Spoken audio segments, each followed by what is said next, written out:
you look at these things like MERV 13. We don't have a MERV 13, and we're going to be, through our air conditioning and heating systems, spreading this virus throughout the building. The fights may be down in places that have opened. We know we can't guarantee 6 feet, and I mean, it's a conversation we need to have, no doubt. So we'll see how it develops in my school. We're due to meet after school tomorrow. Yep. Well, and I finally found the amendment to that bill that everybody's been talking about, and I read it, and it's not as bad as I thought it sounded. So we can talk about that today too. The language has changed several times. You're talking about House Bill 208? Yeah. They've changed the language on that Amendment 4 and 5 that has us going back to school. At first, it came out real nasty. At first, it was like going back after March 1st, period. 5 days instruction.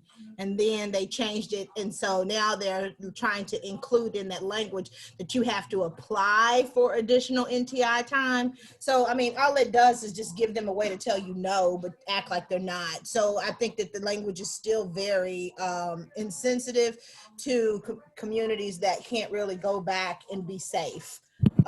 Like some of these smaller communities can. And heck, some of the smaller communities, they're still in red and they're back face to face. And I can't help but to think that that's the reason why they're still in red. It's because they're back face to face in large gatherings over 10 people.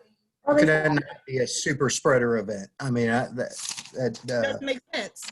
Doesn't make sense. They certainly need to prioritize one thing over the other. Like if everybody goes back at once, so some of these things that people are prioritizing maybe shouldn't be put ahead of school, you know? Well, that's what was it Cole that brought that up in the board meeting? He was like, originally the plans were that schools were to go back first. They should have went back first. They should have been closed first and back first. And then when they started fussing and fighting over the economy and didn't prioritize getting the kids back in school first, I mean, they just did it all backwards. Think about it.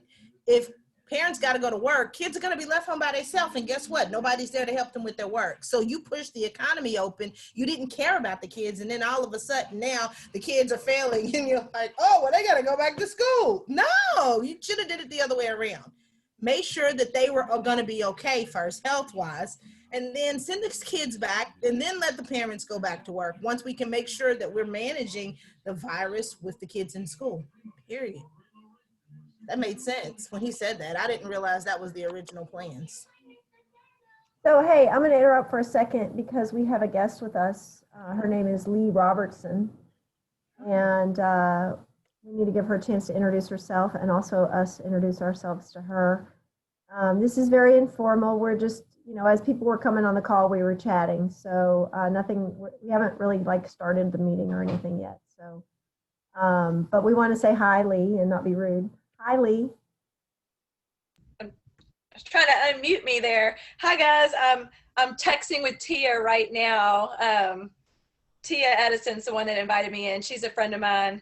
And she kind of said, I want Lee to come tomorrow if she can. So I made it work, and I'm here to answer questions. Tia and I have been kind of collaborating a lot on the mental health side of things as it relates to schools and the closures and everything going on with kids and parents and teachers. Honestly, in my private practice, I see quite a lot of not only JCPS students, but JCPS staff. So that's as far as I'll go on a confidentiality end, but I'm very keyed into a lot how everyone is feeling, parents, students, teachers. So yeah, on a personal note, I've got 5 of my own kids. I like to give a shout out to he wasn't my kid, but I lost a kid in December to suicide. He was a 2019 graduate of JCPS at Shawnee, and I actually just got back into town visiting with his, she'll be 4 weeks old tomorrow. So just got finished having a visit with his brand new little baby, but he's not with us anymore. So that's been a devastating jab to my heart this past year, because he was like a kid to me. So he made 6, even though technically I only get to legally claim 5. So I don't know, I'm here for questions. I know Tia just said she'll be on in like 5 minutes, and she might have more to say as far as prompting me. And I've got a wealth of knowledge as I've been studying since March last year. It's been a whole year, even on just the COVID stuff and trying to reduce anxiety and spread the wealth of education I've gotten on this as far as safety and what we can be looking for with the CDC guidelines and mitigation and schools and yada, yada, yada. So I'm here. Great, great. Well, one of the things, I think we ought to go around and introduce ourselves to you. And then one of the things I'd like you to start with is to tell us about your interactions with Chris Kolb, because you probably heard us, we were talking about him. Oh no, Corey Scholl. Corey Scholl is who you had a run-in with. And so I want to. Well, yeah, I mean both, but it started with Mr. Scholl or Dr. Scholl, and yeah, Kolb stood in solidarity as he had. Yeah, because they are very much the one extreme for sure. So I'll start and just introduce myself, and then ask that everybody on the call do the same. My name is Gay Adelman. I'm the one that you've been speaking with on Messenger, and my son graduated from Shawnee. Shawnee. Oh, what year? 2016, and Okay. he got accepted to the U.S. Naval Academy, and he just graduated from there in 2020, and he's now a Marine pilot. He's at Marine pilot training right now. Dang. So, That's awesome. So that's how I became aware that Shawnee was not a failing school, and so I've been advocating in that space since 2012 when my son first started at Shawnee, and we realized they didn't even have a PTA, so we started a PTA, and you know, it's been going since then. So in 2015, I started another Shawnee parent, and I started Dear JCPS, and then when we realized that the harms that were being deliberately caused to our public schools were due to privatization and also structural racism and various other things that were very difficult to dismantle, we started Save Our Schools Kentucky, and we've been organizing and holding. I'm also on the Kentucky Alliance Against Racist and Political Repressions Board, as are several other people on this call. And so we've been organizing. I've been organizing with them, I guess, for about 3 or 4 years to try to put some of these concerns into action. So welcome to our call. And if you guys don't mind going around the room and just adding on and letting Lee know who you are. Thanks, everybody.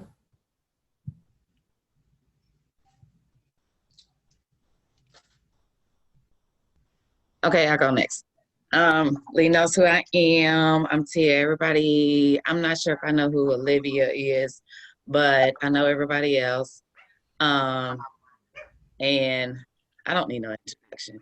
So I'll just go ahead and girl, let you don't. I'm good.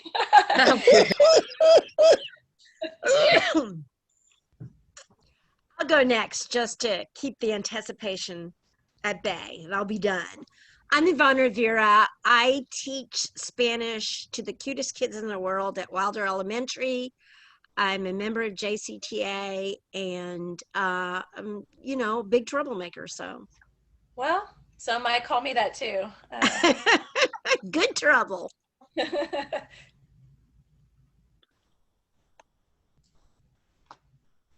I'll go ahead. My name is Kenyatta Dean Bacon. I am a JCPS teacher. I'm also a parent of one JCPS graduated 2017, and 2 current, 1 middle school, 1 elementary school students. So I've been teaching about 10 years now. I'm currently at Newburgh Middle School. I was most recently elected to sit on the board of directors for Region 3 Secondary. You go. Good job. Thank you. So excited about having a voice at the table. I've been chatting with these lovely people on various calls over the last year, really strong, and have really enjoyed having conversations that help us to have our thoughts considered and actually being able to take action, develop plans for how to make things happen. So that's who I am. Nice to meet you.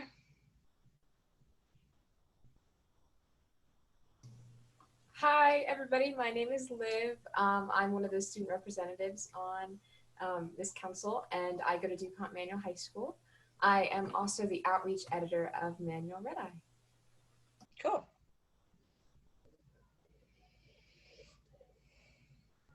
Is that everyone? Greg? Greg Titchener. I'm a ECE teacher at Waller Williams right now. I've got a 5th and 6th grade group, and longtime racial and social justice advocate, and involved with a number of groups that center those ideals around town, and been involved with the Kentucky Alliance on the Education Committee for, I can't even count the years at this point. Very interesting, lots of stuff happening, different directions. Nicole or Moto? There's Nicole. Go ahead, Nicole. I was trying to get out of it. I thought you were going to get another Nicole. You're off my screen. You almost did. Can you all see me? I don't know. I'm on my phone. Yes, Nicole, love you. Let's go. I can't see me, but I see y'all. Okay. Hello, hello, hello. Happy Monday to everyone. Multitasking, so I apologize for having to be off my phone right now. But my name is Nicole Finley. I have currently 2 JCPS students, one in middle school, one in high school, 2 recent graduates, well, not recent, 2019. My twins graduated DuPont Manual High School. I have 1 at Manual now, and then I have 1 that is at No Middle School. I've been teaching for about 22 years at DuPont Manual High School. But my first stomping ground was at Marion C. Moore, and I was there for my first couple of years or whatnot.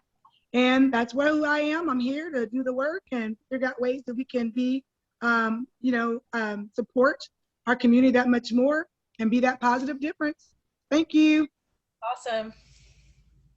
Don't forget, you're also running for a seat. I'm running for the at-large seat. Didn't know if this was a space or not, wasn't sure. But I'm running for the Region 1 at-large seat. As Gay graciously created my flyer for me, I'm outspoken, I'm engaged, I'm committed, I'm experienced. So if you would please encourage all of your friends and family and coworkers who are colleagues who are at any Region 1 school to vote for me. I am not afraid to, have those difficult conversations in uncomfortable spaces. I'm not intimidated by it, not in the least. So if you want someone who's not afraid to come to the table and bring insight, an insightful disposition, and it is a disposition that is not necessarily one that's superficial, one that's well thought out, tell your friends to vote for me. Sounds good. Who is Moto? I don't know who our last caller is. I don't either. Moto, can you share? And I can't get my screen to zoom out. I can't see if anybody else is coming in.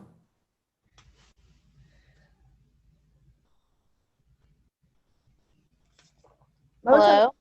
Play. Hello. Who's this? My name is Amy Mishler. I was given this number by Randy. To talk Yes, about. hi. Hi, Amy. Hi. I'm actually in Florida. About some issues with the court system that ultimately affects the Kentucky teachers with the pension problems. Definitely. I know Randy is going to be joining us at 4, and we're going to shift to that topic at that time. Do you mind staying on the call until then? Yeah, that's fine. I'll just mute myself so that All way right, you don't hear. We're glad you're around here. Okay. Glad you're here. Thank you. All right. So I think that's everybody. We have been talking with Leah about her exchange that she had with Dr. Shull.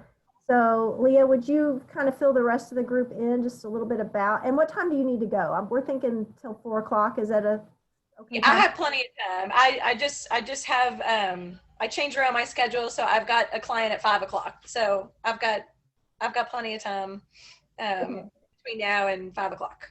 All right, well, let's see if we can kind of keep this to about 15 minutes so that we can keep the agenda moving. And if we do require more discussion, we can figure out where we want to work that into the agenda. But go ahead and fill us in a little bit about your encounter with Board Member Scholl. Sure.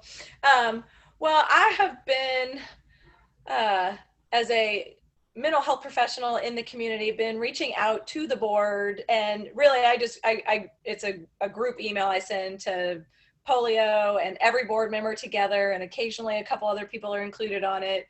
I've been trying to just offer perspective, information, so as they're trying to figure out what goes forward next and making decisions on opening or not opening, they've got perspective from the mental health side of what's been going on with kids this last year, and really a whole lot of the stuff that we've missed this last year by just straight closing schools. So, and that's not,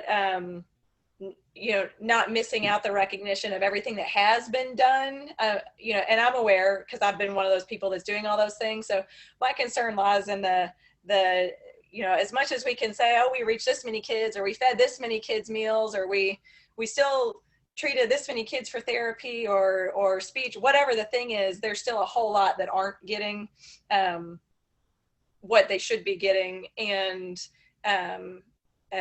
so anyway, that's where my advocacy is there.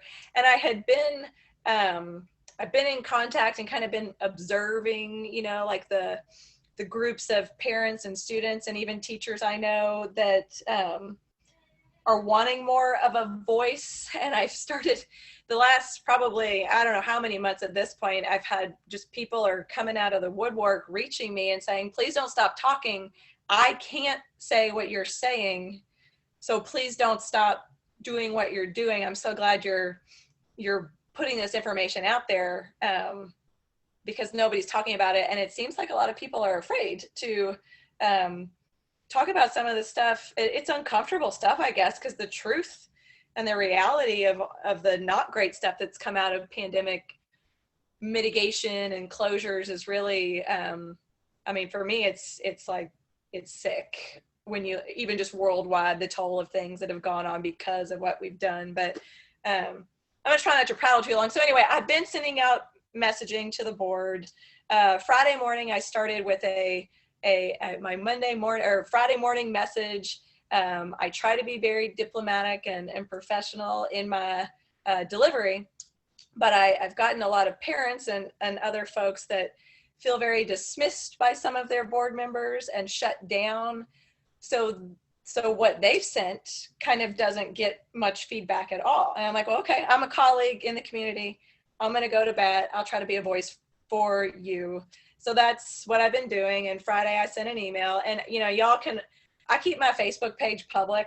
So anybody that wants to look at anything I post, whether it's my family or the work related stuff, it's there. So you're welcome to go find me. My name's Lee Robertson, but on Facebook I have Hisle, Hisle added to it. So anybody's welcome. You can go peruse my page anytime. So my letters are there, but I reached out to the board.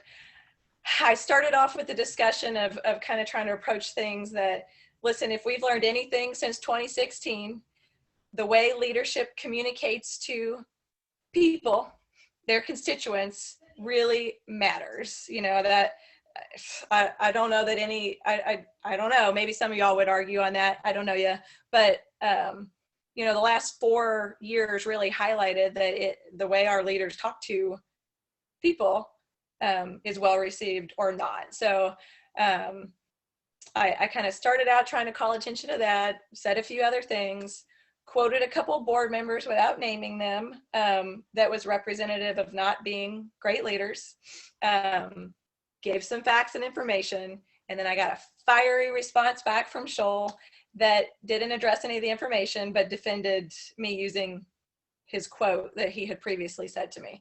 So anyway, very long story that could have been shorter. You're welcome to go read it all too, but that kind of started some more conversations, and then we had cold stand in solidarity. And I've had other board members reach out though and be very polite and communicate with me. So I don't know, do you want more details or?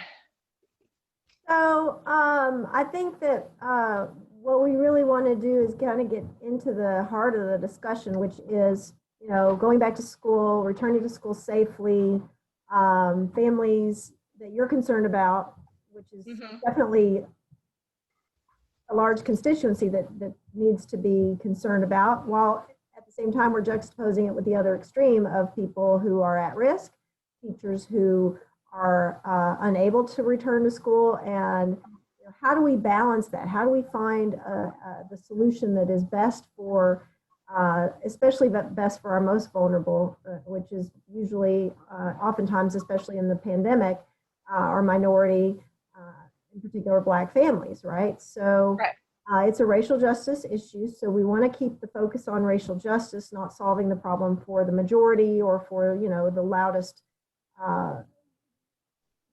those who are the most vocal, but yet at the same time, have that conversation. Because for the most part, we've tended to lean toward don't go back until it's safe. And that means safe for everyone. Greg's got his hand up, so let's see what Greg wants to chime in with.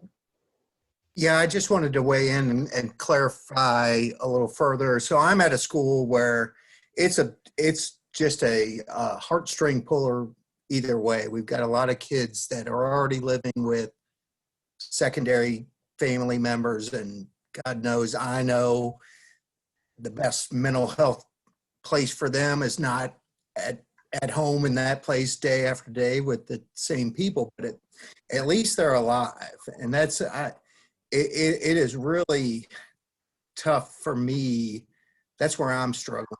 You know, if we're not down to a low community percentage, how are we justifying sending a bunch of unvaccinated children back to a location where we know it's 6 feet is not reasonable? We don't have MERV 13 filters in the building that are going to guarantee that we're not spreading the virus throughout. And it's a serious conversation, and it's not one-sided, in my opinion, either. I know I sent this to Tia yesterday, but I don't know if he's an easy follow on Twitter, but you can find articles too through Google and other avenues. But Dr. Prasad, Prasad, you spell his first name Vinay. He's a really good follow. He's got, I mean, even within the last few days, I have to go back and see when he posted the most recent thread, but and there's articles too, so you can Google his name, and he's got some conversations that he's a medical doctor and an epidemiologist.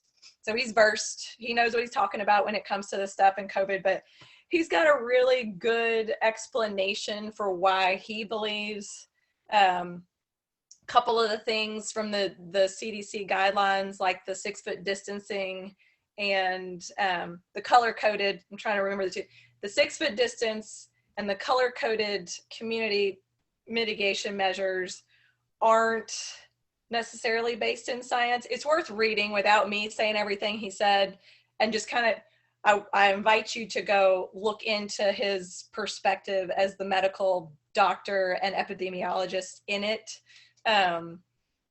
Monica Gandhi is another doctor worth looking into.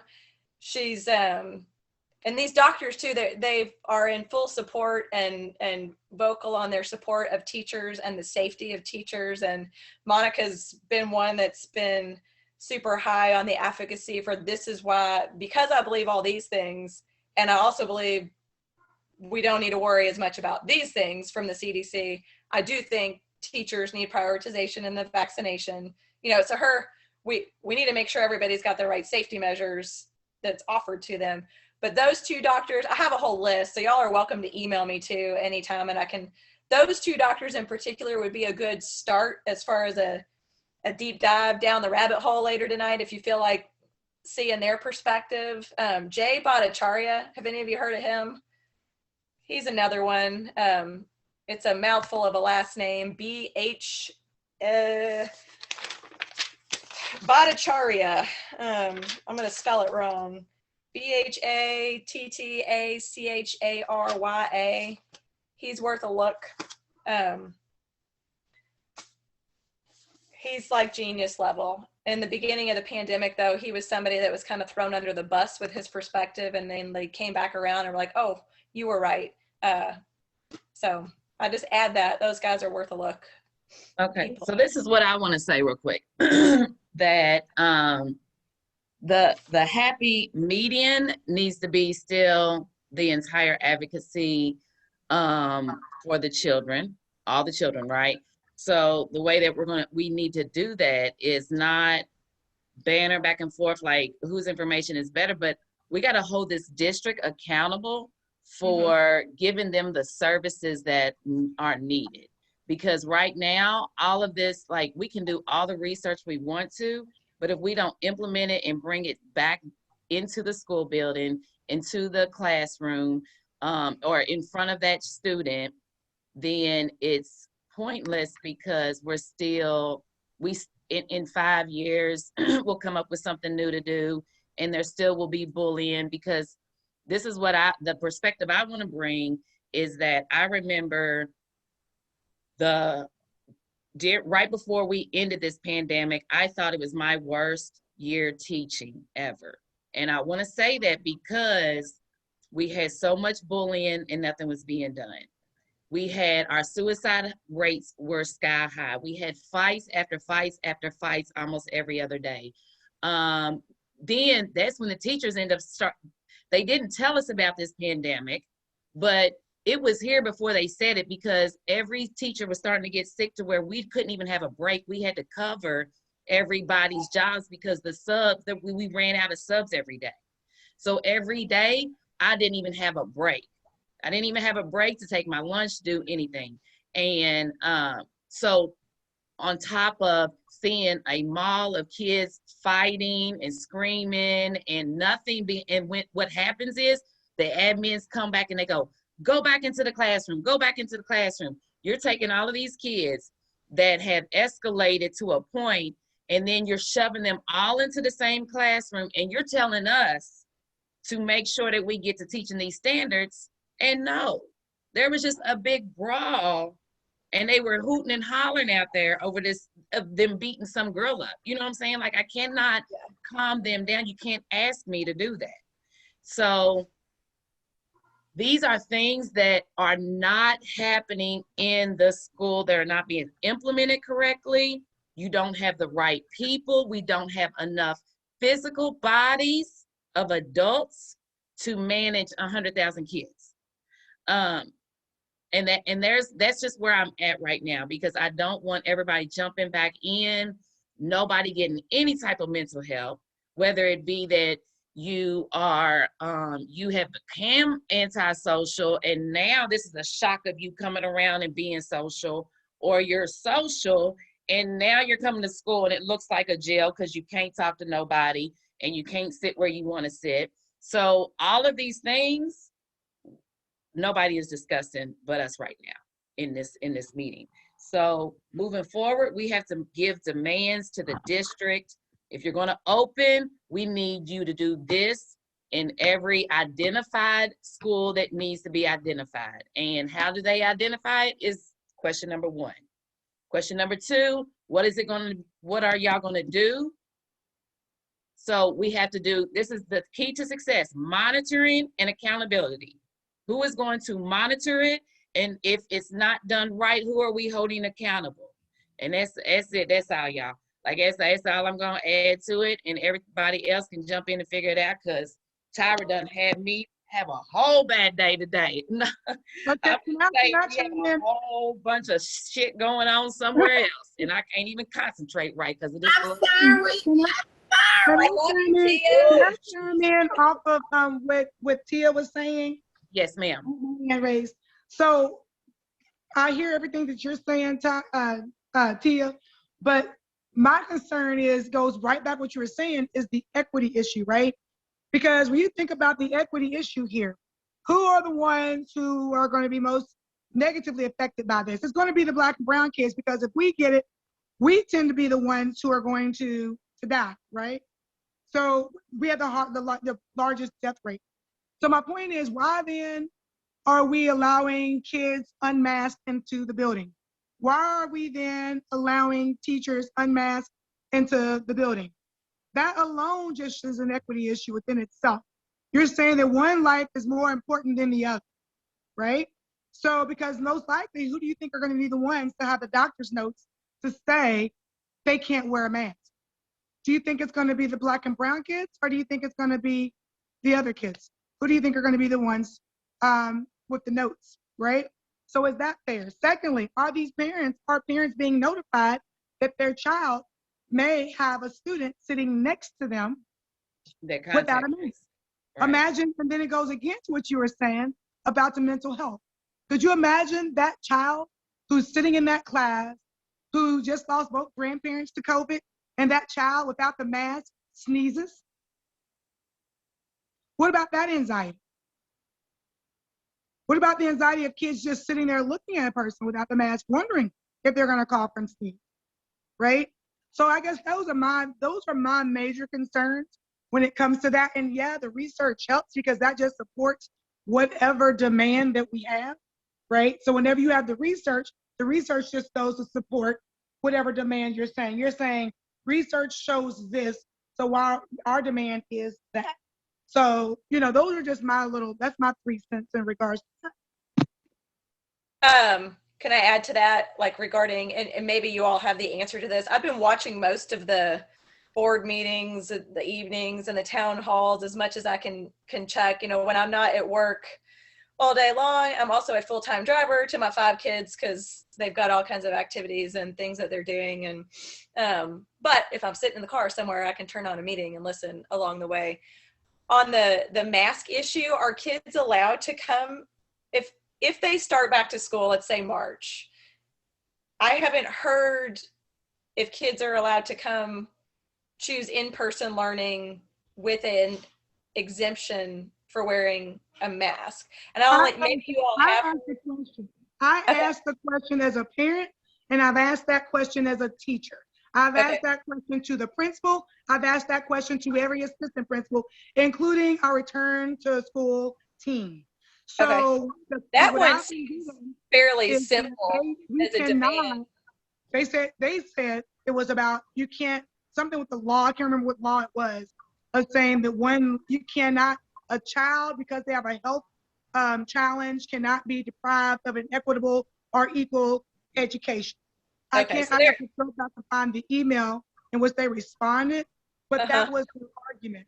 And I also took it to the counselors as well, as far as an anxiety student, because if my child has an IEP or you have a child with a 504 and it's for anxiety, yet you put that child in a classroom with a student without a mask, that's going to intensify that kid's anxiety. So it's like one life is more important than the other.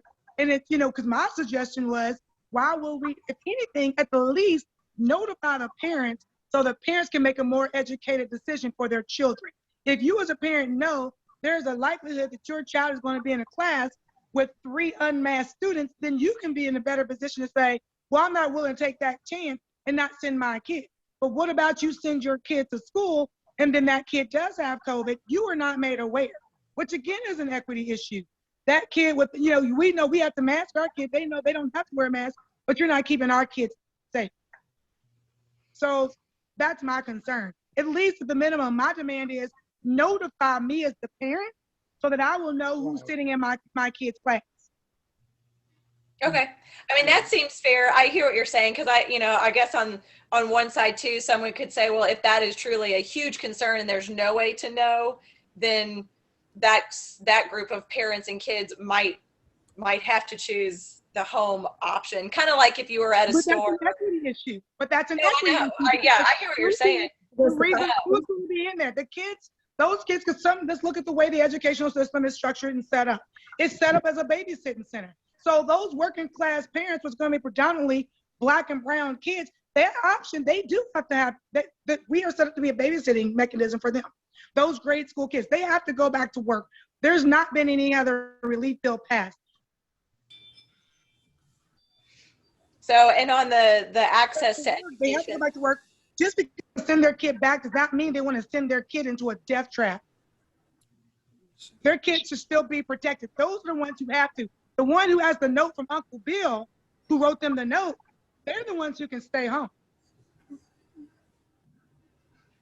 Well, and that would be, I guess, where we'd need more clarification to know. I mean, the kids that are participating in activities outside of school right now, a lot of the ways the rules are written are, even if you're someone that says, I'm not going to wear a mask, the rules are written in a polite way that you may receive. You can view this match outside of the building. You can, you Not can what do. they're doing for my school. I asked that question, and every child has that right. So HTTPS, if they have a doctor's note stating that they can't wear a mask, they do not have to wear a mask. right. I think it's along the same lines of disability. You know, you can't deny someone an education, period. Just because they refuse to wear a mask is not a good enough excuse in the eyes of how the requirements of public educators are. And I also understand there is lack of reporting. So if you've got someone in your classroom that has COVID because of HIPAA, they don't have to tell you. And so you wouldn't even know how close your student came to somebody that has been sent home to be quarantined and how many days and hours they were exposed and who it was and all of that as well. So those are also some concerns. Olivia's got her hand raised, and then Kenyatta.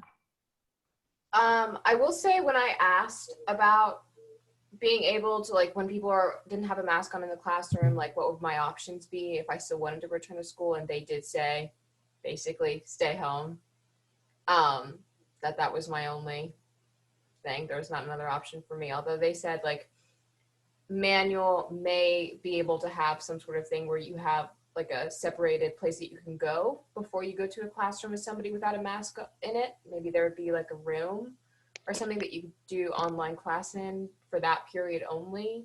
Is an idea that was entertained, but I don't think that would be. They wouldn't.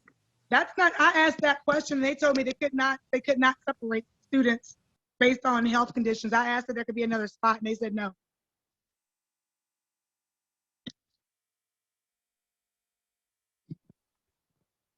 So some teachers may be forced back into class even if they've got health conditions or a relative that has health conditions and concerns. Is that accurate as well? According to the MOU that was under there that stated that they would not, if I'm not. I just got a note. I just got an email here from a Christian lady today, because I'm that person, and her name is Kristen. Yeah, Kristen Davis. So apparently there's a separate process for requesting telecommuting due to being a caregiver of someone who is high risk as well, because I've got a son who has issues. And then she also said that for me, because they said that we will need more information to determine, because my doctor wrote a note that just said that I was high risk, blah, blah, blah. And then she said it wasn't specific enough. And I asked her what specificity do they need? And she basically told me, well, she came out and said she needs a diagnosis. Doesn't that go against HIPAA? But apparently not. Yeah. Well, it says right here, it says, we will need enough information to determine if you qualify under the ADA, period. A diagnosis is a good start, comma, and why accommodations are needed for you after the vaccine, period. What was in your letter just says high risk and is not enough information to know if you qualify under ADA or not, period. You can upload a new letter into your original Google form submitted at this link. Please let me know once that information is uploaded. Why are your HIPAA rights less Looking for it. Expand on that quite a bit. I did some research over the weekend, and the ADA guidelines does allow an employer to request specific information about your medical history. They only have to guarantee that they'll keep that information private and not share it with anyone. And along with that, ADA points you to EEOC when you're talking about options. Yes, because I'm concerned. They point you to EEOC, and EEOC tells you basically that, you know, the MOU states exactly as it is, that they can absolutely tie our hands, force us back to work, and fire us if we don't go back, if we refuse. That's what the MOU basically outlines. And the MOU does say that we can apply for an optional possibility of a non-ADA accommodation, and there's a form that you can fill out. But here's my thing with the form. The district first they said that they was going to take into consideration people with high risk status prior to this current conversation of return. Now, when we came to this conversation, when we talk about returning, now they're requiring ADA disability, and they're not really considering a change to allowing people with high risk to just request off. Okay, because what I assume is that they got a huge number of requests. There's a lot of teachers that are high risk. And part of it is probably more than half of us probably have high blood pressure and heart conditions that make it very, very a high chance that we would have adverse effects, long-term effects to a battle, even a mild battle with COVID. I'm going to go back to this because Gay said that, you know, we want to advocate for those students and teachers who are most adversely affected in this time. And I'm one of those. I'm a Black mother. So my children going to school, they are Black children. And if they go to school and bring COVID home to their mother, then I have seen how COVID affects my family's DNA. I have 2 uncles in the hospital fighting for their lives right now. They both dealt with COVID. One of them was married to a nurse who worked on a COVID floor. She brought COVID home and got him sick. He did not work outside the home. He's been battling in the hospital for several months. He was put into a medical induced coma. When they were waking him up, he had a stroke, and now they're having a hard time waking him all the way up. My other uncle, post-COVID, has issues with his lungs and kidneys that landed him in an ICU, and now he is in a critical care unit in the UK right now. My sister has long-term heart and lung damage from her battle with COVID. All 3 of them had COVID, and all 3 of them had minor, mild symptoms throughout their entire positive rating or experience with COVID. But it's the things that it does to the body after. It's the long-term effects. Yeah, you may survive it, but you may not survive the after effects. The long haulers who have a long time with the effects of it, they don't survive necessarily, or their life expectancy is greatly at risk. So I'm going to say 2 things. I get it. Our kids are struggling. I teach at a Title I school. I have our ECE students. The kids that are struggling now are the kids that were struggling before. The kids that are struggling now are the kids that are going to struggle after. We need to do something differently. Everybody's wanting to argue about going back to school, but yet we forget that we're supposed to have police officers in our school when we get back. We need mental health therapists, and we needed them before, but yet we want to argue on Facebook and on social media that having another officer in the building to be able to arrest a child in case they get into a fight is more important than providing mental health services for our kids. We have multiple therapists that service our school, but that's not enough. Their caseloads are full. There's always kids on a waiting list, and there's some kids that you have to decide whether or not you're even going to refer them, because are they as bad as the kids that you know that she's already dealing with? You're thinking all the time, I'm gonna put him on the waiting list, but he ain't gonna get no services. I can tell mom to go do this, or they can refer him out, but he may or may not get seen to. So, I mean, that's my issue. Tia said something about at the end of the year, a lot of teachers think that they already had COVID. I'm one of them. I'm starting to think that I have some long haul issues that I've paid attention to the more and more I read about it. Did you know that teachers get a little, I went to the doctor the other day, apparently, and whatever we have, we can get tested for free to see if we've ever had it, if we have the antibodies, and there's no charge. The antibodies only last for about 3 months after. At least that's what research says. But yeah, so that's what the doctor told me last week. So she was just saying that she didn't tell me the time frame or whatever, but she was just saying so you'll know if you got it, so that in case, I guess, if you had it, didn't know you had it, and then getting the vaccination. what's so funny is Latanya shared 1 year ago today when she was literally couldn't move out of her house, and I had to go to Walgreens. I had to go get all this stuff. She's a teacher too, and take it to her, like everything, Kleenexes, she is never sick. And I was like, yeah, because she just told me the other day, that's when I had the COVID. And then it just pulled up in our memory, and I was like, oh, it was a year ago you got the COVID. Like, now we know. But that's what it was. I mean, because we closed school, like 3 weeks later? Yeah. Now, we already had it. It was running rampant. Hold on, but I wanted to say this real quick though, Tia and Tyra. I know you wanted to rise, but I want to just finish this thought because I'll lose it if I don't say it now. At the end of the year, Tia, my school was the same way. We needed subs. Like there was a whole list. There's 3 names every day that come up. You drop to the bottom of the list, and that's how they pick who's going to lose their planning time to sub for a class during your planning hours. And literally, we was getting hit every day because the list kept cycling through. And it's not just because teachers were getting COVID. Teachers JCPS has a high turnover rate because this job is hard. So when I say that we have a high turnover rate because the job is already hard, adding onto it COVID, we're going to see a mass exodus if we're not careful to make sure that we go back correctly. Because a lot of times people were calling in sick, and it wasn't because they were sick. It's because they needed a mental health day. They were taking that secondary trauma, and it was affecting them in their regular life. And so they were needing time just to pull themselves together. So this is so twofold. And no, it's because they don't implement and help. Like when I said there's a fight and they shove them all back in your room instead of going to do some restorative practices somewhere with everybody that just had a fight.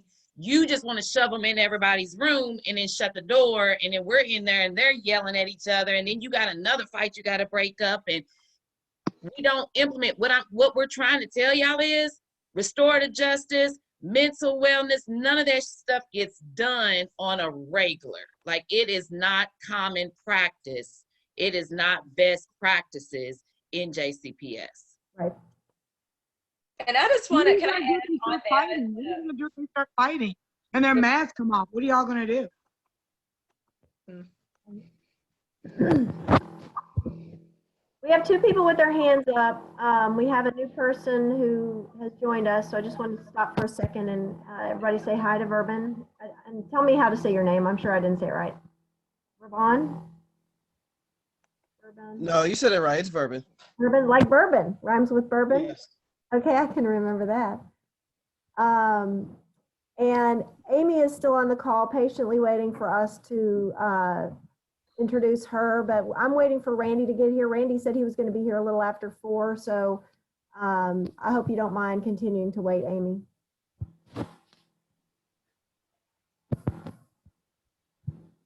So Yvonne, you had your hand up, and also Tyra. Who wants to go next?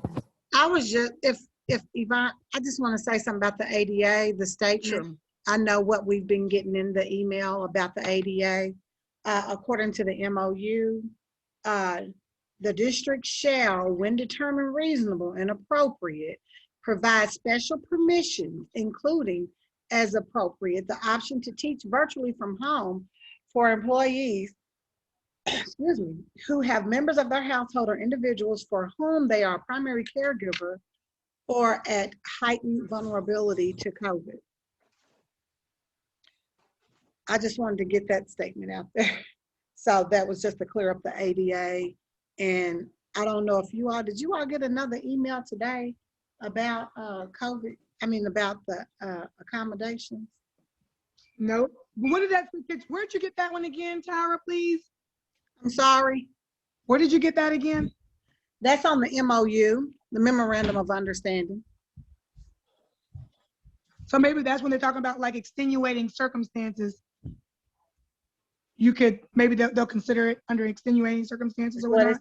That's what it says for employees who have members of their household or individuals for whom they're primary caregivers. Because remember when we were talking like a week or so ago before we did this, it said that even if you were taking care of a family member, that you still may not qualify for or would not qualify for ADA. Right. So then we, go ahead. Yeah, because she did say something on here too about that. She had said that we had to go back. She said that once I couldn't apply for extenuating circumstances until I've been denied from ADA.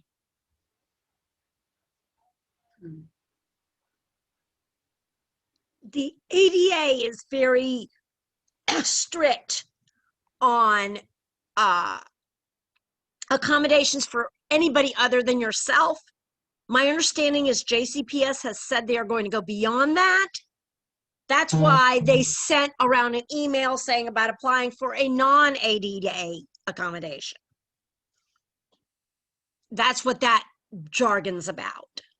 Okay. So the ADA is not really good about giving you accommodations for anybody but yourself, but the district has said that they are going to go beyond that. Yes, she And said, good afternoon. Yes, there's a separate process for requesting telecommuting due to being a caregiver of someone who is high risk. However, those requests are not being reviewed until all ADA requests are complete. Thus, if you qualify under ADA, it is my recommendation to continue in the ADA process, as that will be reviewed first. So they're not saying they will be able to meet everyone's needs. They're prioritizing, and right now they're just gathering information, it sounds like. Yeah. That's a manager from Employee Services. see, if you're So- granted it by ADA, they'll stop it right there. And if not, they'll have you apply for this broader category. But they're not saying for sure Right. to accommodate you. There's still a lot of hurdles, it sounds like. Yeah. Right. You either have to respond like yes to that email and fill out the form and attach a detailed letter from your doctor, or you just kind of go out there and linger until somebody else calls you back.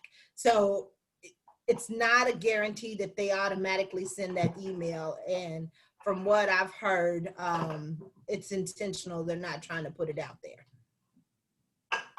Right, because I even asked her, I said, what information specifically? And she said a diagnosis. So basically, I guess they want them to know, well, she has autoimmune and she has lupus and blah, blah, blah, and she wears pink underwear. I mean, I don't know. No, but Nicole, I honestly, That was my joke. Y'all supposed to laugh.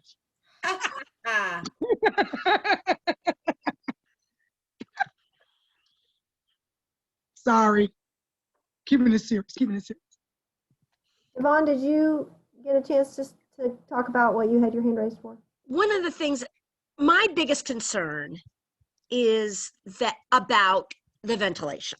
As you know, that's my bugaboo. Kenyatta will tell you I'm all about ventilation. You know, the only letter of the alphabet I think about is V. A to the Z, the other ones, I don't care. And other districts, I would feel so much better. You know, I'm going to have 2 shots. I'm not worried about me. But I am worried, especially about my children. And by children, you know, I don't mean the fiends that live at my house. I mean my students, the ones I like. You know, I like my students, my own kids. Oh, I don't know.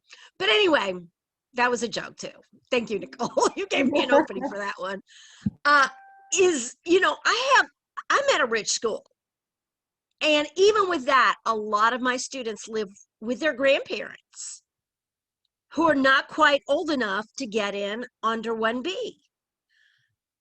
And my fear is our building is so old, but it's not so old that they've upgraded the HVAC. So, I mean, there might be some advantages actually to being a school built in the 30s that at some point they had to update it. Ours was built in 1959, and you know they ain't done jack to that. So we don't have the MERV 13, the minimum you're supposed to have. So I'm thinking, even if you do all the things you're supposed to do, a miracle occurs and it runs like a Swiss watch. Every time Jimmy, God bless him, coughs, that's going into the ventilation into another room. Absolutely.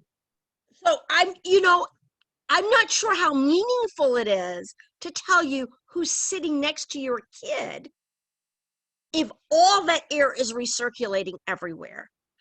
And it would cost money to do this, but this is not a one-time thing. This would make schools healthier for everything for decades to come. It's not like, oh, well, you know, we're going to buy 1 million masks and after COVID, they're no good anymore. No, this will be good forever. And Mesa, Arizona took the plunge and just did it. New York just did it. And I think we should just do it. We've got that CARES money. And if not, you know, it would be best spent on this than really anything else. Maybe I'm wrong. What do I know? I will shut up now.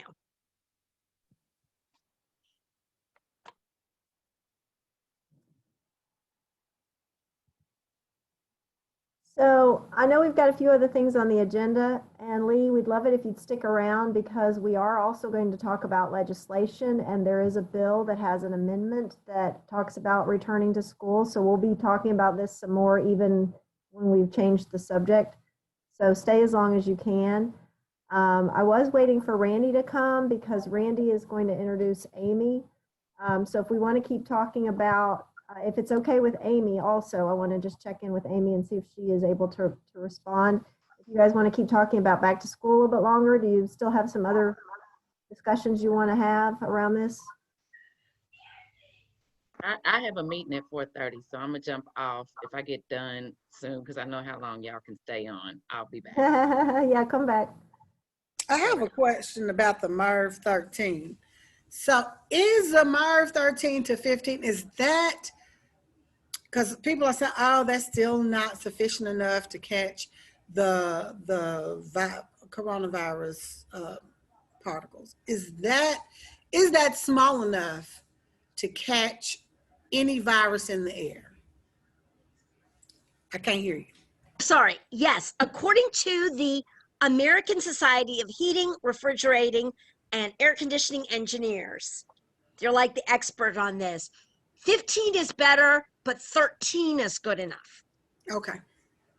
So is it something that is like, okay, I'm really ignorant on this. So is it something that it's like, can you pick it up and take it with you, or is it something that has to be installed? It is something that has to be, it depends. If your school is new enough, you can just slide in an upgraded filter. You know, so that's not bad. The problem is schools like mine that are probably at a MERV 6 or 7. The filters in my building have such big holes that mushrooms grew in our library. So it lets spores through. Okay, so I'm just saying. So what if we were to make that demand, like when she was talking about the demands? So say, for instance, we make demands. Is that something that would be reasonable that could be done this year, or is that like a long-term thing? You know, people should already be planning for the next pandemic. Right. So I think it would be a good move long-term. But it so takes, they were able to do it in a few months in Arizona. And, you know, our legislature should have met to do that.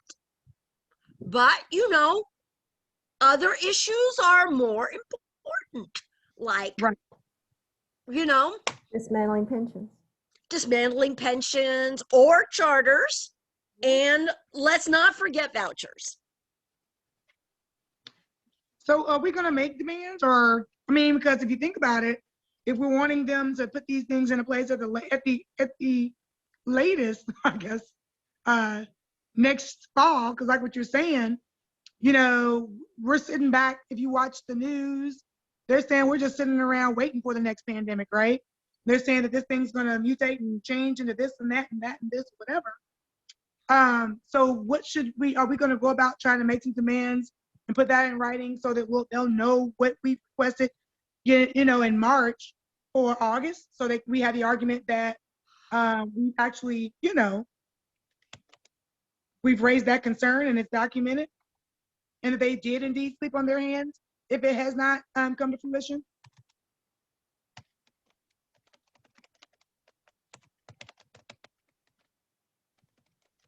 Is that a yes? Sorry, I saw Greg had his hand raised. I think we're in the middle of that.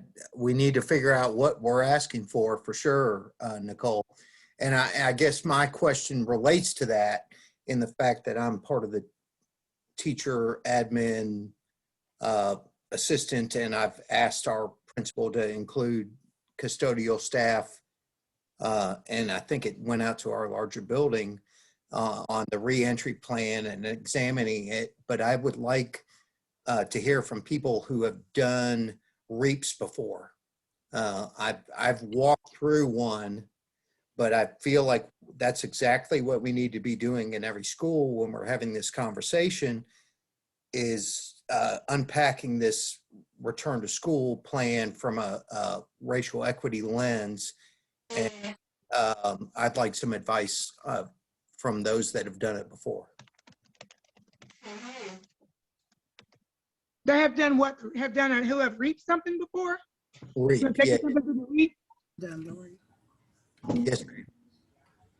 Do you have those forms for the reap? Do you have Yeah, those- I've got the walkthrough questions. I'm just, I mean, I'm interested in some experienced ears that have done it. And we're hearing, you know, there's mental health concerns. And I definitely hear that. But then, you know, where it seems like it's not so one-sided as to where we couldn't get confused. And I'd like some advice from wisdom from others, if that makes sense. Myra? I'm trying to find the weak questions. Hold on. There's several of them. Like one of them is like, you know, what group will be most negatively affected by this? You know, you have to ask yourself, just if I think that where we approach anything is just like, what group will be most negatively be affected? If you start there for anything, that usually helps to kind of guide it. And I think that question's towards the top. I'm not for sure. But I'd say we've heard, I mean, we're hearing Lee say one thing and maybe this group say another thing. And I don't know where the collaborative of my building is going to come to rest on that. So I know I'm going to have some voices on either side of that. So it's not clear cut is all I'm saying. Well, I don't know. What is the overarching purpose of the proposal? Is the initiative our policy resource to guarantee full implementation and monitoring? Which racial ethnic groups could be inequitably affected by the policy? Which racial or ethnic group will have the most concerns? This is all for proposals. What unintended consequences could result from the policy? Have stakeholders, particularly those most impacted by this decision, been meaningfully informed or involved in discussion of the proposal, and how did the process go? What was the feedback? And that's the racial equity analysis protocol for the policy or the plan. Yes, ma'am. Policy on what? On the policy. That's Yeah, right. I was looking at, because it just depends. But I was looking for those questions. I was trying to share it. I have it out here somewhere. It's under go to DEP. It's under REAP template, REAP best practice guidelines and examples. Okay. I'd like to hear soon to be Dr. Robertson's answer or input on that. She seemed like she was getting ready to weigh in. Well, I don't know if this helps weigh in. I think this is one of the considerations that's been part of the conversation I've been having with folks, is based on the evidence that we have to date. You know, I guess, you know, we're a year in, and a lot of us could argue we're actually more than a year in. We just maybe didn't know about it until a year ago. But we know, so when we're balancing what is the best thing that we can be doing for everybody, you know, all of our staff, all of the teachers, all of the students, and there's a lot in JCPS, and so we know, though, we do know closed school buildings can contribute to harm of students. Now, there's a whole other day I could go down the rabbit hole with you all on the effects of open school buildings as it relates to bullying and the fighting and all the other chaos that happens within the buildings. But if we go to even the CDC stance on open school buildings being a preventive measure and one factor that helps protect children, we do know open school buildings help protect children on a whole lot of layers, a whole lot of different issues. We don't really have the evidence that closed school buildings reduce harm with the spread of COVID. So we don't. So I mean, we've got buildings open across the nation where it's working. I know there's a school district in Florida that's got over 350,000 students, and it's been open and it's working. So it's just a talking point, really. I believe in protecting our vulnerable. I believe in protecting our teachers that shouldn't be back in the building, and our students and those families. So I'm on that side. But of the consideration, if we look at data, we need to kind of balance those things. That there's plenty of evidence that shows closed buildings does harm. We don't really have a lot of evidence, though, that shows closed buildings reduces harm for some of these things that we're trying to protect people from, if that makes sense. Well, I'm gonna interrupt here for a minute because I do want to. We have to keep the agenda moving to some other topics. But as a parent at Shawnee, well, first let me back up and say, as a white parent, I feel the way you do when it comes to my own children and the experiences that I've had as a white parent. What I learned was when my son was at Shawnee, parents of color, Black parents don't share my experiences. They don't share my comfort level. They don't share my beliefs that school is a safe place to be. They don't share my belief that having a police in the building makes my child safer. And so having that awakening really has opened my eyes to realize that, you know, our schools have not been safe for Black children. Black mothers and fathers, parents of Black children don't feel safe sending their children to school where there are armed police officers. You know, the pandemic has certainly exposed a lot of things and ripped a lot of Band-Aids off. But our schools were not safe for Black children prior to this pandemic. So when we say schools need to be safe, they need to be safe for everyone, and they need to be safe in ways that existed.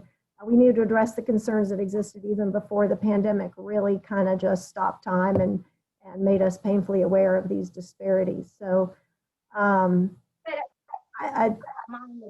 we have a lot more to talk about than we can cover in one call. Would you be willing to come back next week and the next week, and let's keep talking through this, because I do think that we want the same things. Yeah, I'm happy to come. As long as I can work it in my schedule, I'll show up for y'all anytime. Yeah, and I hear your voice too, and you know, I'm in. You know, for years I did home-based work in the West End. I was in these homes. I was walking the neighborhood with my kids. You know, I was, and you know, Anthony, my kiddo that passed away in December, that graduated at Shawnee, he was my Black child, my Black son, and so I am all in on the protection of everyone. You know, my heart breaks for this kid, and I will love him until the day I die. I mean, I spoke nationally yesterday and shared his story with a lot of folks, and I'm not going to stop. If I can open up a building one day and hang a shingle that has his name on it, that's in my sights, and there's a place and a space for everybody. So yeah, I'll be happy to come back. I know I got to drive over to my office at 5 o'clock too. So thank you all for having me. Yeah. Thank you for coming. Yeah, my email is somewhere in the chat. Y'all are welcome to reach out. I am really a very flexible, laid back. I hope Tia would tell you all that too. I'm happy to talk.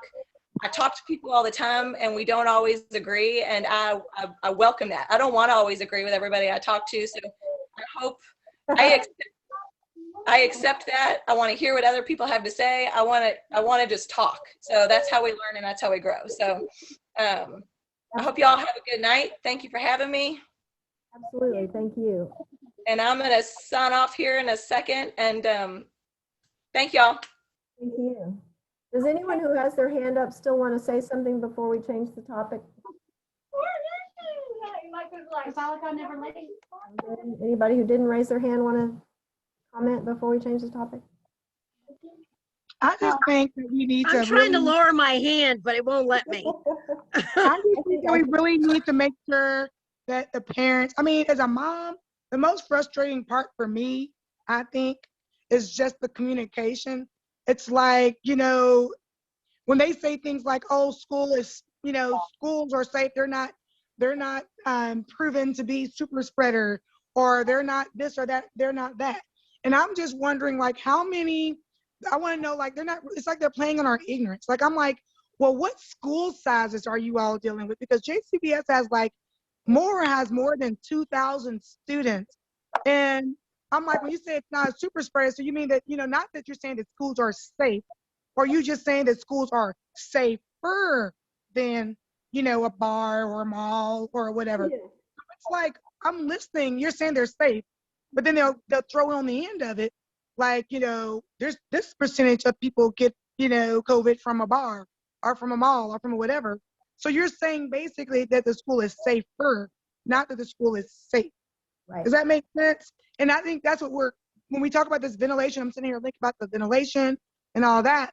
I'm just like, maybe we need to zone them in and hone them in on some more specific questions than that. You're saying that schools are safe, or you're trying to say they're safer? Safe in what ways specifically? You know what I mean? And anxiety, he needs something to calm him down. When he goes to sleep, Anybody want to respond to that? Or ready for me to? Yeah, well, I mean, I guess my question's still out there. We did hear from Dr. Robertson, but would any teachers or somebody with some REAP experience be willing to give me some guidance on tomorrow's discussion with admin, 2 weeks ago? Oh, 3 weeks ago. Okay. 2 other teachers and an assistant, and it looks like the larger building may now be invited. Kenyatta or Tyra, I guess specifically, No, that's how do we anticipate that conversation and any advice going into that?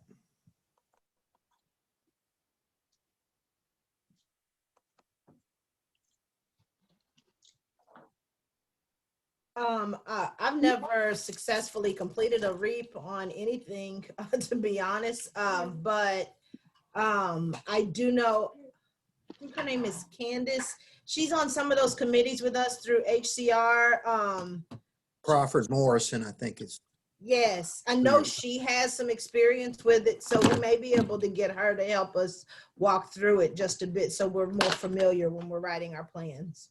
So are you looking for, I was trying to wrap my brain around, sorry, Greg, about what? Well, I think I'm gonna have, I'm sorry, pardon me, go ahead, Nicole.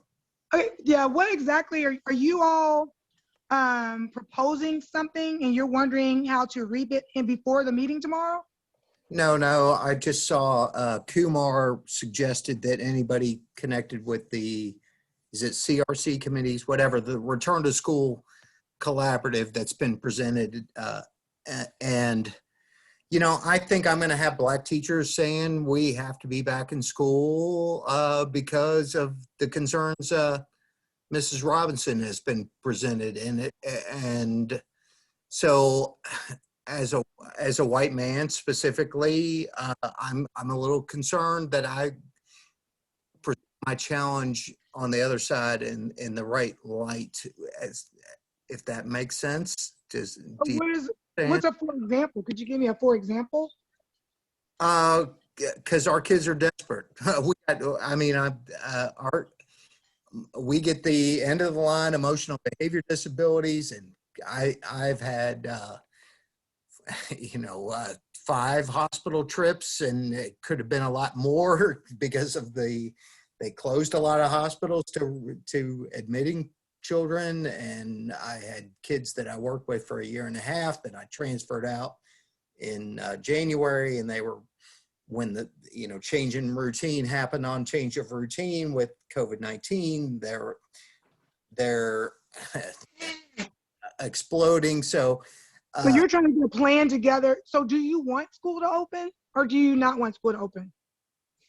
Well, I'm not deciding that for myself. I just think there's definitely safety questions.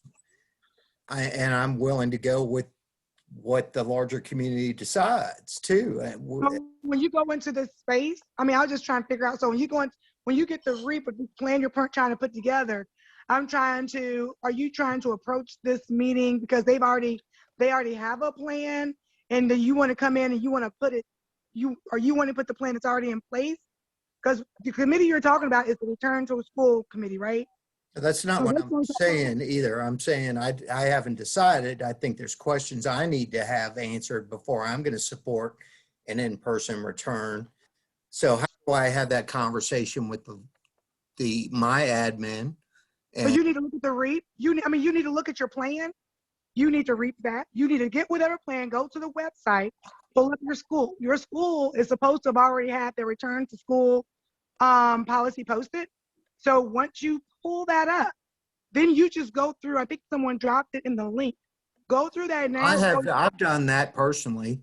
I just think it's going to be an interesting conversation with my colleagues, and it's a collective decision, and I respect collective decisions. Did it pass the REAP for you? So you're saying with your colleagues, it passed the REAP? We haven't done a REAP. That's when we're due to start tomorrow. I mean, we meet. So what I would do, if I were you, I would go ahead and go through it now, even if you've got to get a team of people, even if they've never reaped anything before because you're short on time, get some people to just go through it and answer those questions. And where it says the REAP responses or whatever, go through based off of that plan and go ahead and go through those questions, right? And then maybe on the side of that, then ask yourself a challenging question if you want to. Like if something's, you know what I mean? If it's not clear or whatever, then just challenge it. That's what we typically do with anything. When we take things to the REAP, whether it be our dress code, different guidelines for turning in homework. So that's what we do. Because everyone, you're supposed to have at least 3 people on a REAP team, like to retake something to the REAP. And you all are supposed to just talk about it. It's not meant for just one person to do. So I can't just REAP something myself and say, okay, I REAP it, here you go. It has to be a committee of people, right? So that's what I would do, and just on your own, so that when you go into the meeting, you would just be more prepared. You would have already filtered through the questions. Does that make sense a little bit? Yeah, I guess I've done my personal prep, and I've got 2 other Zooms behind this, so it's not going to happen out front of tomorrow's right after school meeting, but maybe I can do a committee where we've got, just send it, like for right now though, just send it to a couple of your friends and they'll just do it. And you won't have to sit in the same space to do it, and just then compare your responses to see if y'all came up with the same thing. Okay. I like that idea. So Kenyatta has to leave at 5. So let's see if we can get through a couple more things on the agenda, especially anything that she wants to talk about. I see she's made some comments about the CRC.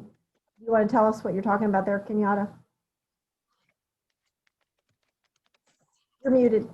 I was just kind of weighing in on Nicole and Greg's conversation. Just the CRC, I just love it that my idea blossomed so big. Like, it's so amazing that just the little bitty thought from little old me has now put every school in the district to the responsibility of reviewing their plan with all stakeholders, teachers and administration alike, and try to make sure that when we return, and I'm not saying now, I'm saying when we return, that we are doing so safely, because those first few days, months after we go back are going to be very imperative that we still take necessary precautions. Just to make sure, because even when we get to green, and you can put that out there, Kenyatta, as far as the REAP, you know what I mean? If that was, that's you need to make sure you put that out there, like, yeah, because every school, if you do not pass that REAP, that's your butt. You know what I mean? No, the reaping the plan was not my idea. The CRCs, where each school has teachers reviewing the plan and coming up with collective ideas on how it's supposed to look was. But I mean, I am also very proud to hear that there are a lot of schools in the district that had already been doing it. I heard from 2 members of our JCTA leadership the other day speak about the work that Dawes High School has done to put their plan together. And I was very impressed at how intentional their leadership was. But that's where I always get frustrated, because I feel like, you know, they ask teachers to PLC and combine plans. If one school did that, then they all should have been doing that. No one school should have been amiss a plan because they failed to plan together and work as leaders across our district.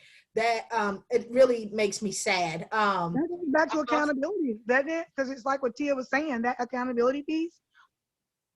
Yeah, well, and then I heard Olmsted North did a great job too. They've already created a plan and has had several meetings with their staff to talk about the plan. I want you all to take a look at that link that I dropped in there though. That's a dashboard from Miami-Dade County Public Schools. And what they do is they list how many employees and how many students. They've got a graph that you can follow, and then you have positive cases by facilities. And you can look at the data from over the longevity from when they opened back up in October all the way through now, and you see the numbers just exploding. Do we have this, right? Do we have something like this? I haven't heard anything about us having, well, we haven't opened yet, so I don't know what they're planning on doing, but I'm hoping that this is part of their contract chasing ideas, because this right here definitely keeps everybody in the know of what's going on. I appreciate Governor Beshear for going on every day, dedicated, and telling us how our county is doing. But when we start opening up our schools, we're going to have to see our schools as their own little counties and looking at what that the numbers look like. This is sounds to me though. It sounds to me like you need to go ahead and be onward and upward and pushing this one too, and say, hey, JCPS, you got anything like this? We need to go ahead and do this too. I mean, you know what I mean? Well, Nicole, you're on the ballot. This could be part of your platform. Start talking about it. And tell them, say, hey, get it done.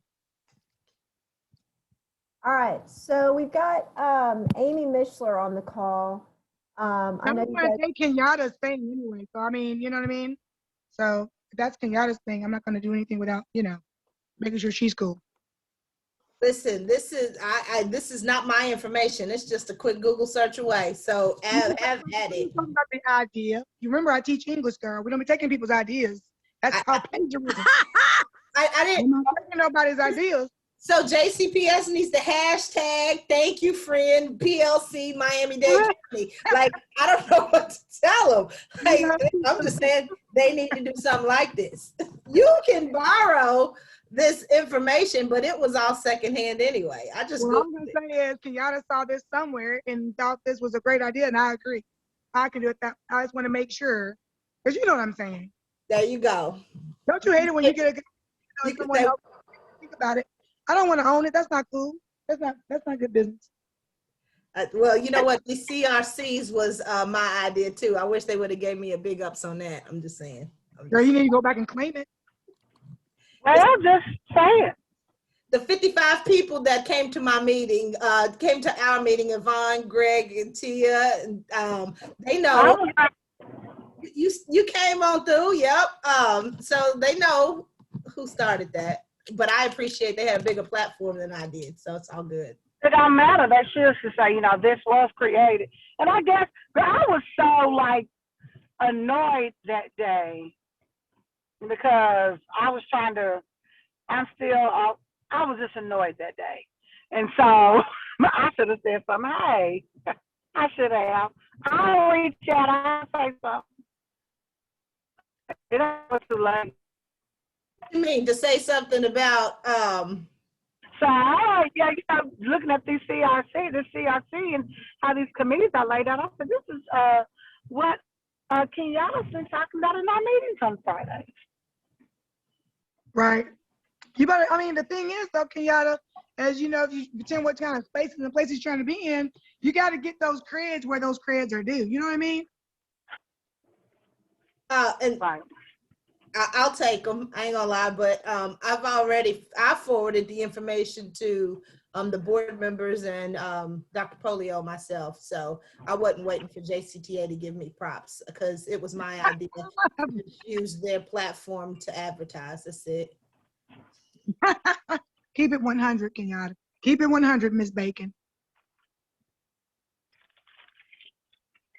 All right, so can we lost our guest. I hope she comes back. But that's okay. We'll keep moving through the agenda.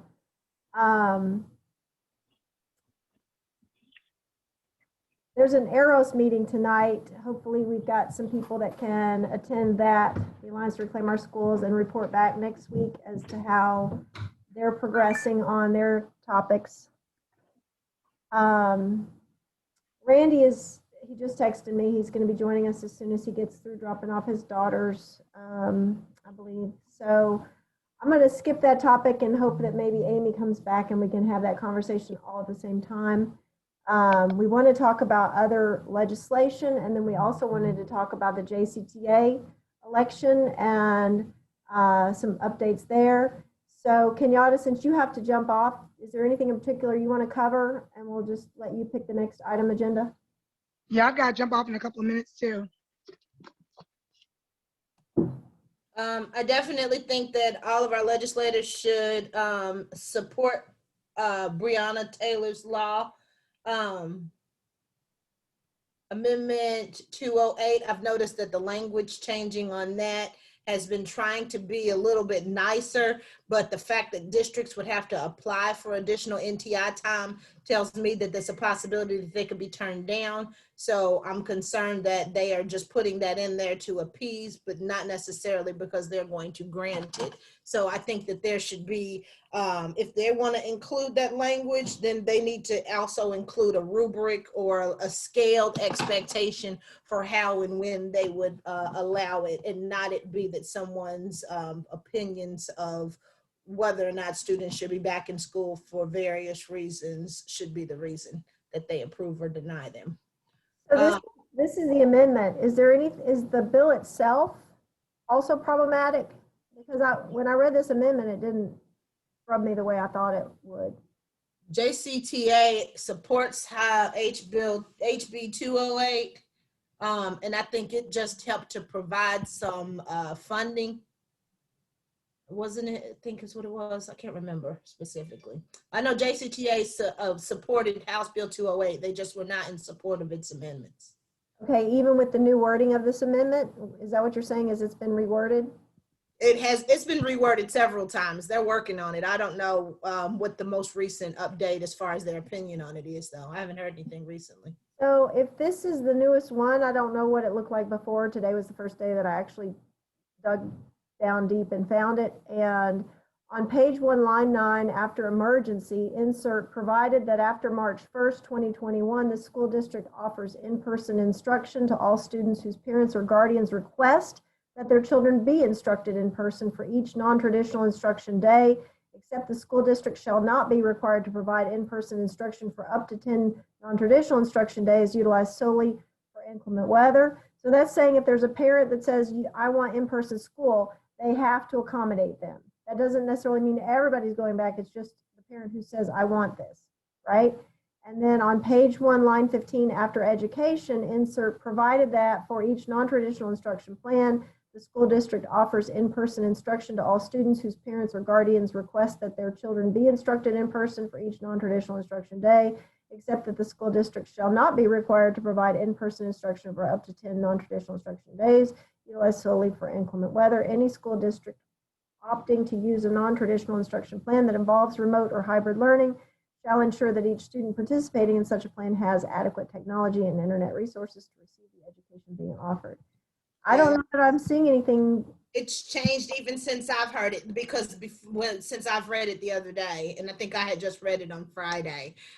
This new, now it depends on who has asked for it, wasn't there before. Okay. So yeah, it's moving. Okay.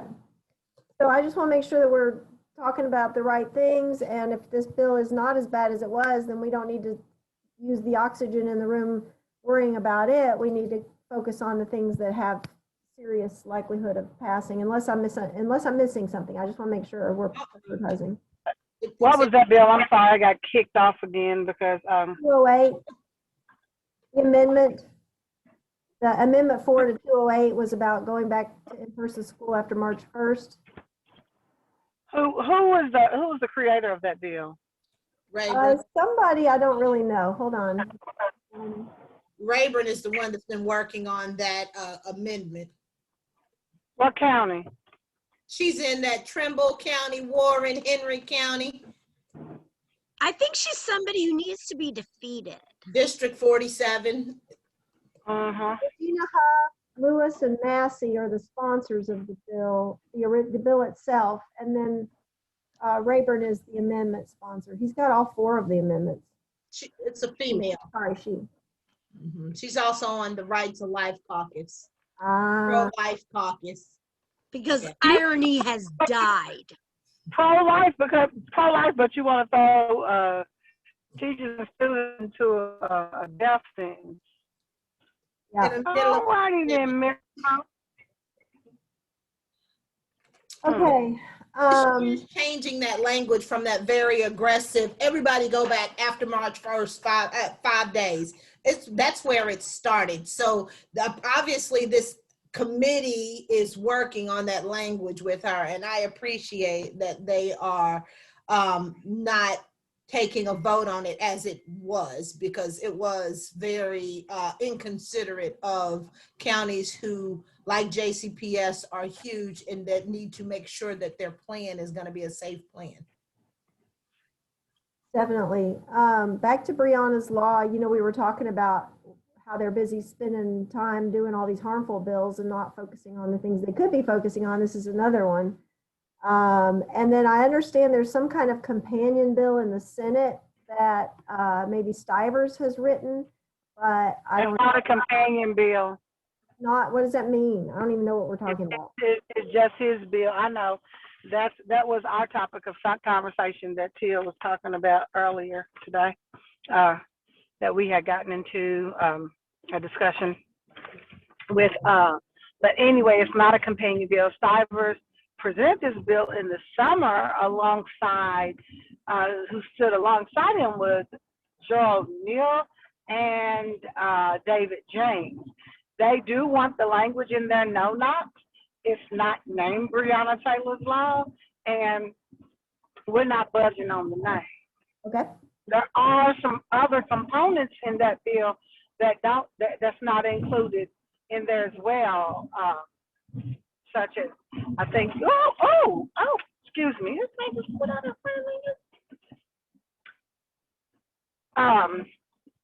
such as the drug test. They have an issue with the cameras. What is it? What is the cameras? The cameras a police officer is supposed to wear and have on. Body cam. Yeah, body cam. Thank you. How did I forget that? And they are not happy with Breonna being named after Breonna. Well, so a companion bill would be like identical. Like if it was a companion bill, it would, in the Senate, it would be something we would support, and this is not. But there are some things in the works, so we're not going to say, hey, we're not going to talk about it right now. Let's let that lay right where it is, because when I tell you it was a heated discussion this morning, it was a heated discussion. And so apparently, Attica Scott reached out to Stivers, and Stivers said whatever she said to him. He said that's something to think about. So let them work that out. Let them work that out. In the meantime, just keep pushing for HB 21, because that one we know has the language. Absolutely. All right. Absolutely. Yeah, Jason Amos apparently said that the reason why they weren't taking it out for the board, I guess, and putting it in a committee was because he was under the assumption that Attica wasn't okay with any language change at all. And so if she was saying that the bill had to pass as it was, there was no need to bring it to a committee to discuss it. And so we had. It depends on what they want to change.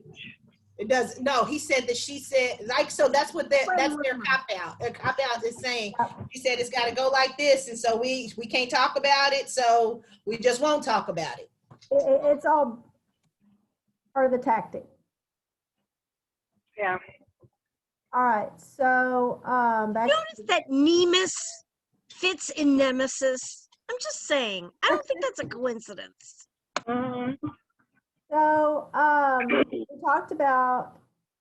we haven't talked about the pension bill. Randy is still planning to join us, so we'll definitely talk about it when he gets on.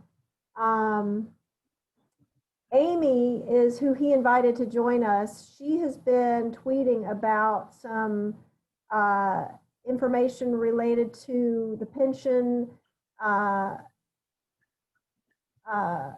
people that are involved in the pension and the funds and conflicts of interest. And in particular, she's been tweeting about somebody named Christy Trout. So Randy's going to talk to us a little bit about the conflicts of interest between the Trout Van Tattenhooves, or however you say their names, and Bevan and the judges and all this stuff, that when their case got thrown out, there was a conflict of interest. And so there's some new information that's been revealed, and that's what we were going to have Amy explain to us. It's a little bit complicated. So that's why I was hoping they could bring us up to speed. But that bill heads to the Senate. It's passed the House. So we were talking about this bill, and on our town hall, I erroneously stated that JCTA supports the bill. I was corrected. They don't support the bill. They're tracking the bill. Although we also know that Brent has indicated support for the bill to his members. He even brought people to meetings to explain the benefits of this new plan, and he helped craft it. So he's not been speaking out against it, and they say they're tracking it. But the thing that concerns me is that it made it through 2 readings and onto the House floor, into a committee where it was supposed to be information only, and then it passed out of committee and onto the House floor and passed the House, all in really close succession. And if the union is tracking the bill, why didn't they know this was happening? That's a concern for me. And so now it's made it through the House. It's now in the Senate. It goes to the committee that is going to be, I think, the state government committee or whatever it is. We'll be looking at it on Wednesday at noon. It was supposed to be last Wednesday at noon, but because of the snow and everything, the entire week of legislative session has been moved. So they are in session today and all week. And Wednesday is when this will go to committee. And my understanding is the Senate wants to make even more changes to this pension bill. And so then it'll come back to the House. So we just need to be doing a better job tracking it than what we have been. And so if anyone knows any of these updates and can kind of keep us informed, because, you know, things move fast. So it'd be really helpful if you see things moving and you hear what the trackers are telling people. I mean, if you're tracking, you should be communicating what you see as well. What good does it do to track things and then keep it to yourself, I guess, is one of my concerns. So we also met with Morgan McGarvey in 2019, and another parent and I did, and we shared with him that teachers are feeling unheard and underrepresented by their union. And so we want to we're still trying to get a meeting with Morgan so we can follow up with him on those conversations. I know Tyra and Yvonne have both reached out to him. Do you guys have any updates?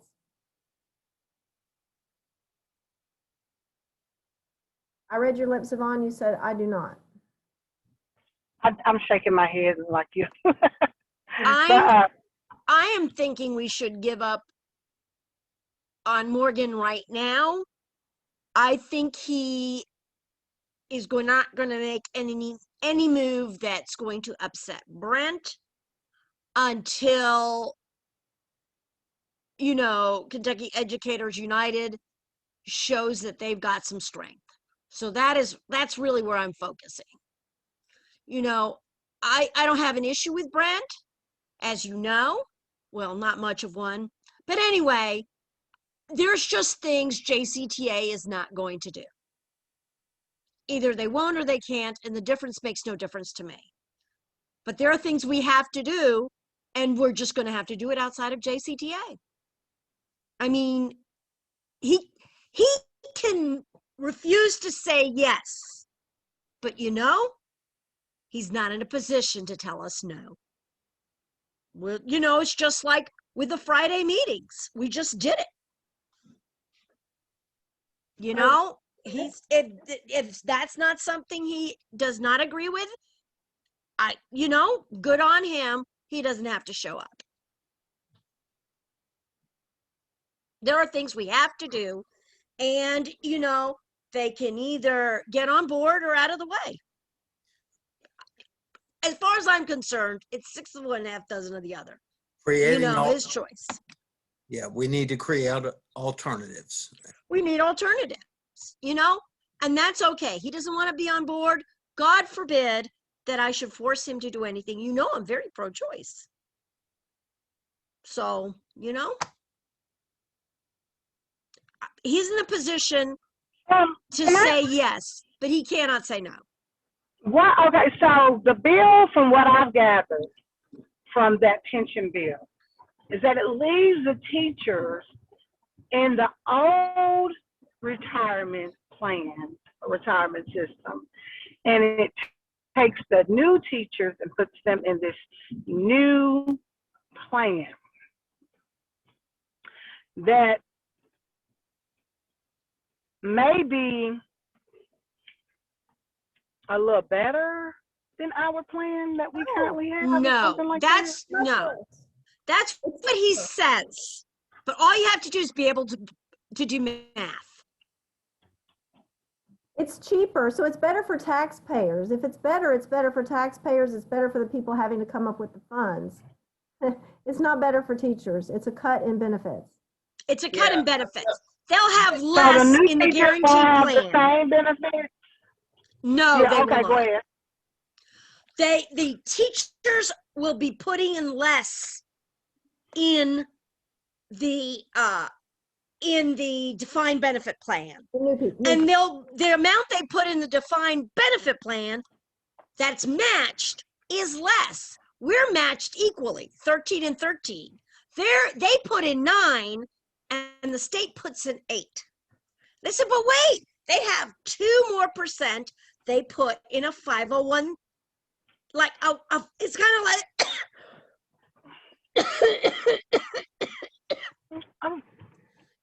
forgive me.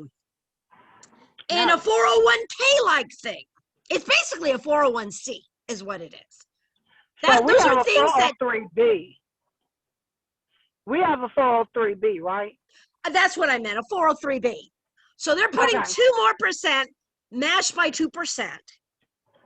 So teachers, they will be getting a smaller retirement, which means they will have to save more of their salary to retire with the same amount of money as we have.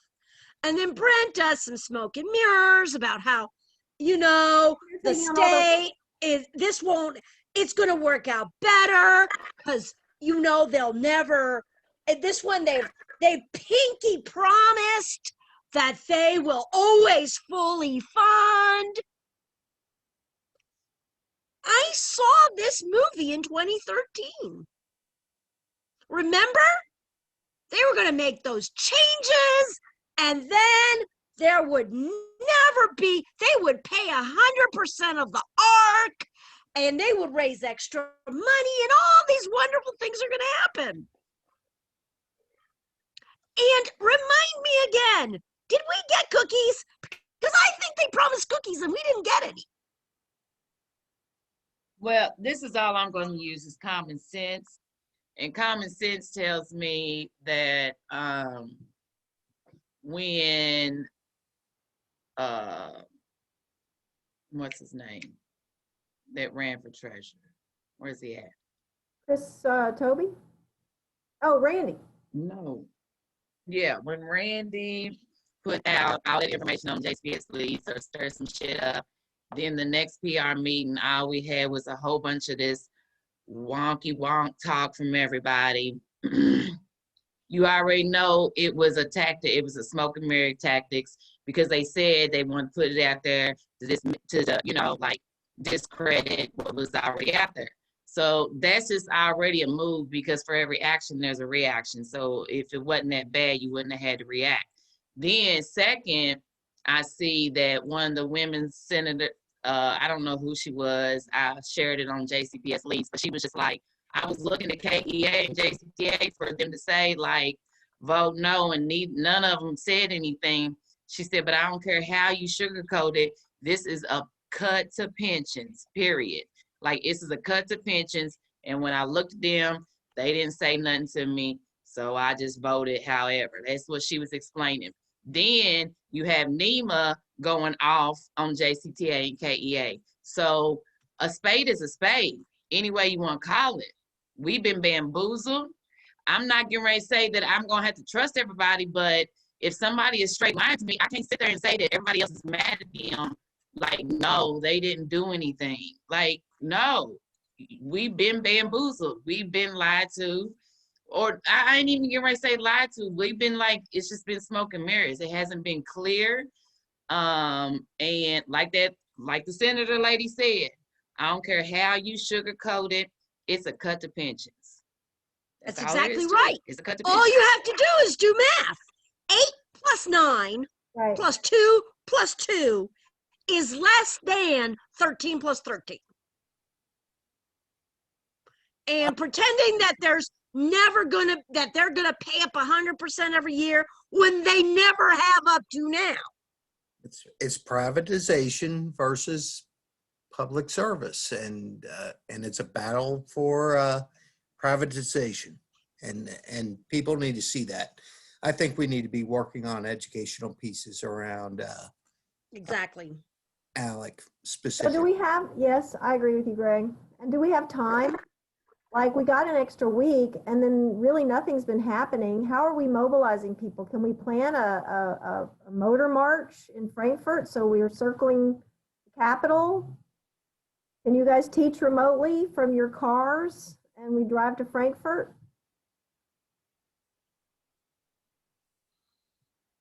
You can use your hotspot. That's right. Did you just call a sick Exactly. That's only if every people, oh shoot, has a hotspot. You can use mine. I'll share my password with everybody. No, it can't be done.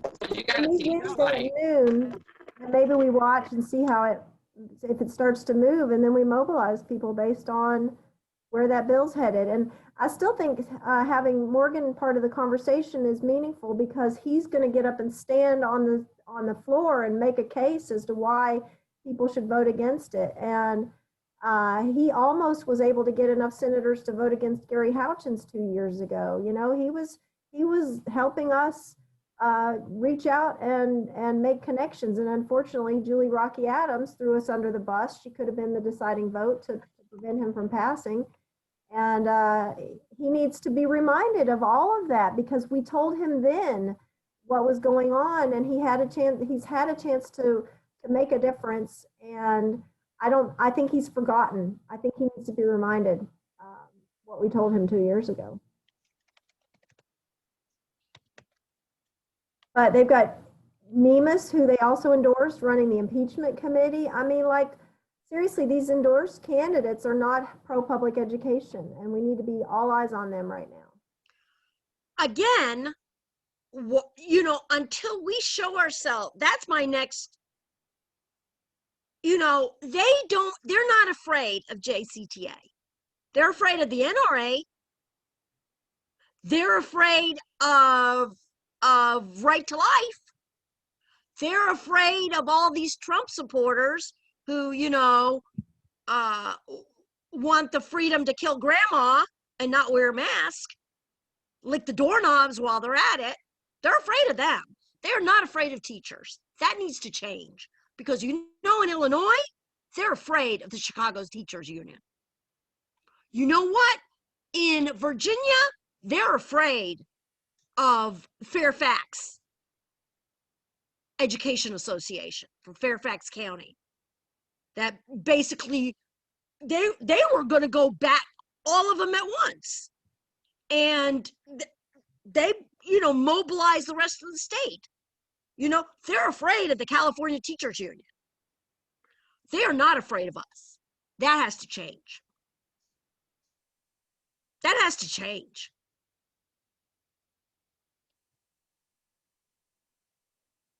So I'm gonna pause for a second and ask Verben, because most of us are pretty regular on these calls. We kind of have a lot of back and forth. So I want to put you on the spot and ask you what you think about our meeting so far, and if there's anything we haven't talked about that you want to make sure we're talking about. Thank you for having me. Sorry about my video. It goes in and out, so you probably noticed me getting frozen and popping up. Not really anything off the top of my head. I know, I guess, where the conversation is going now. Not a big fan of Nemus at all. Don't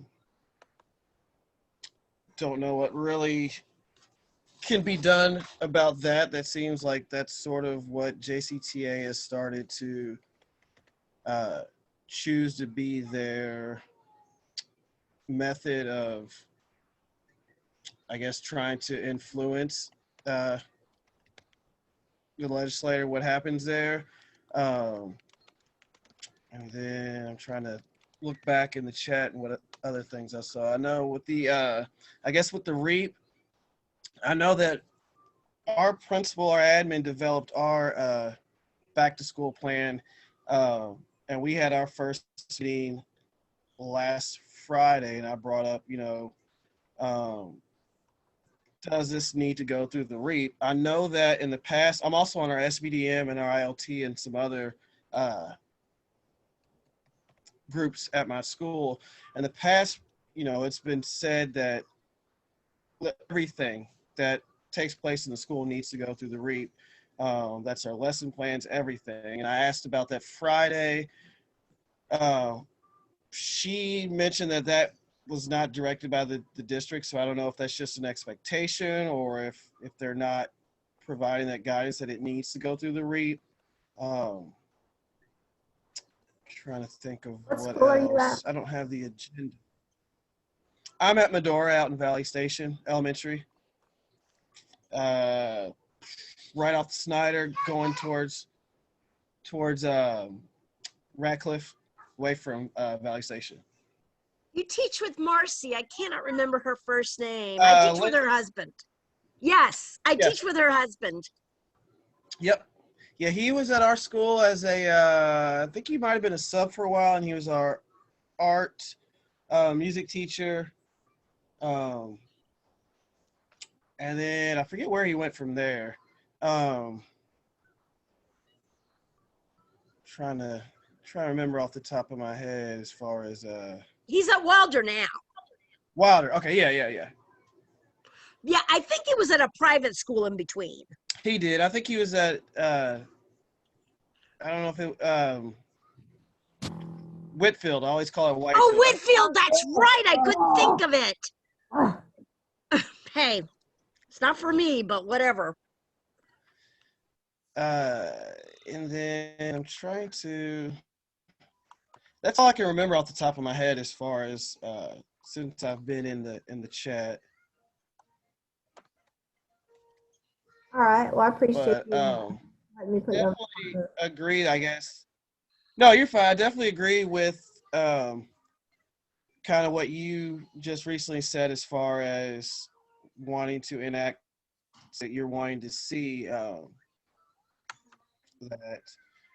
that's probably going to have to occur outside of JCTA and that just that influence.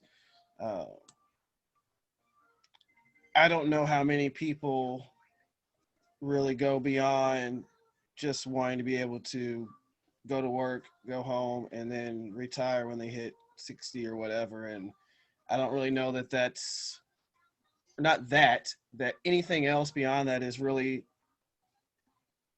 going to grab their interest. Enough is going to change, force JCTA to change their position on anything.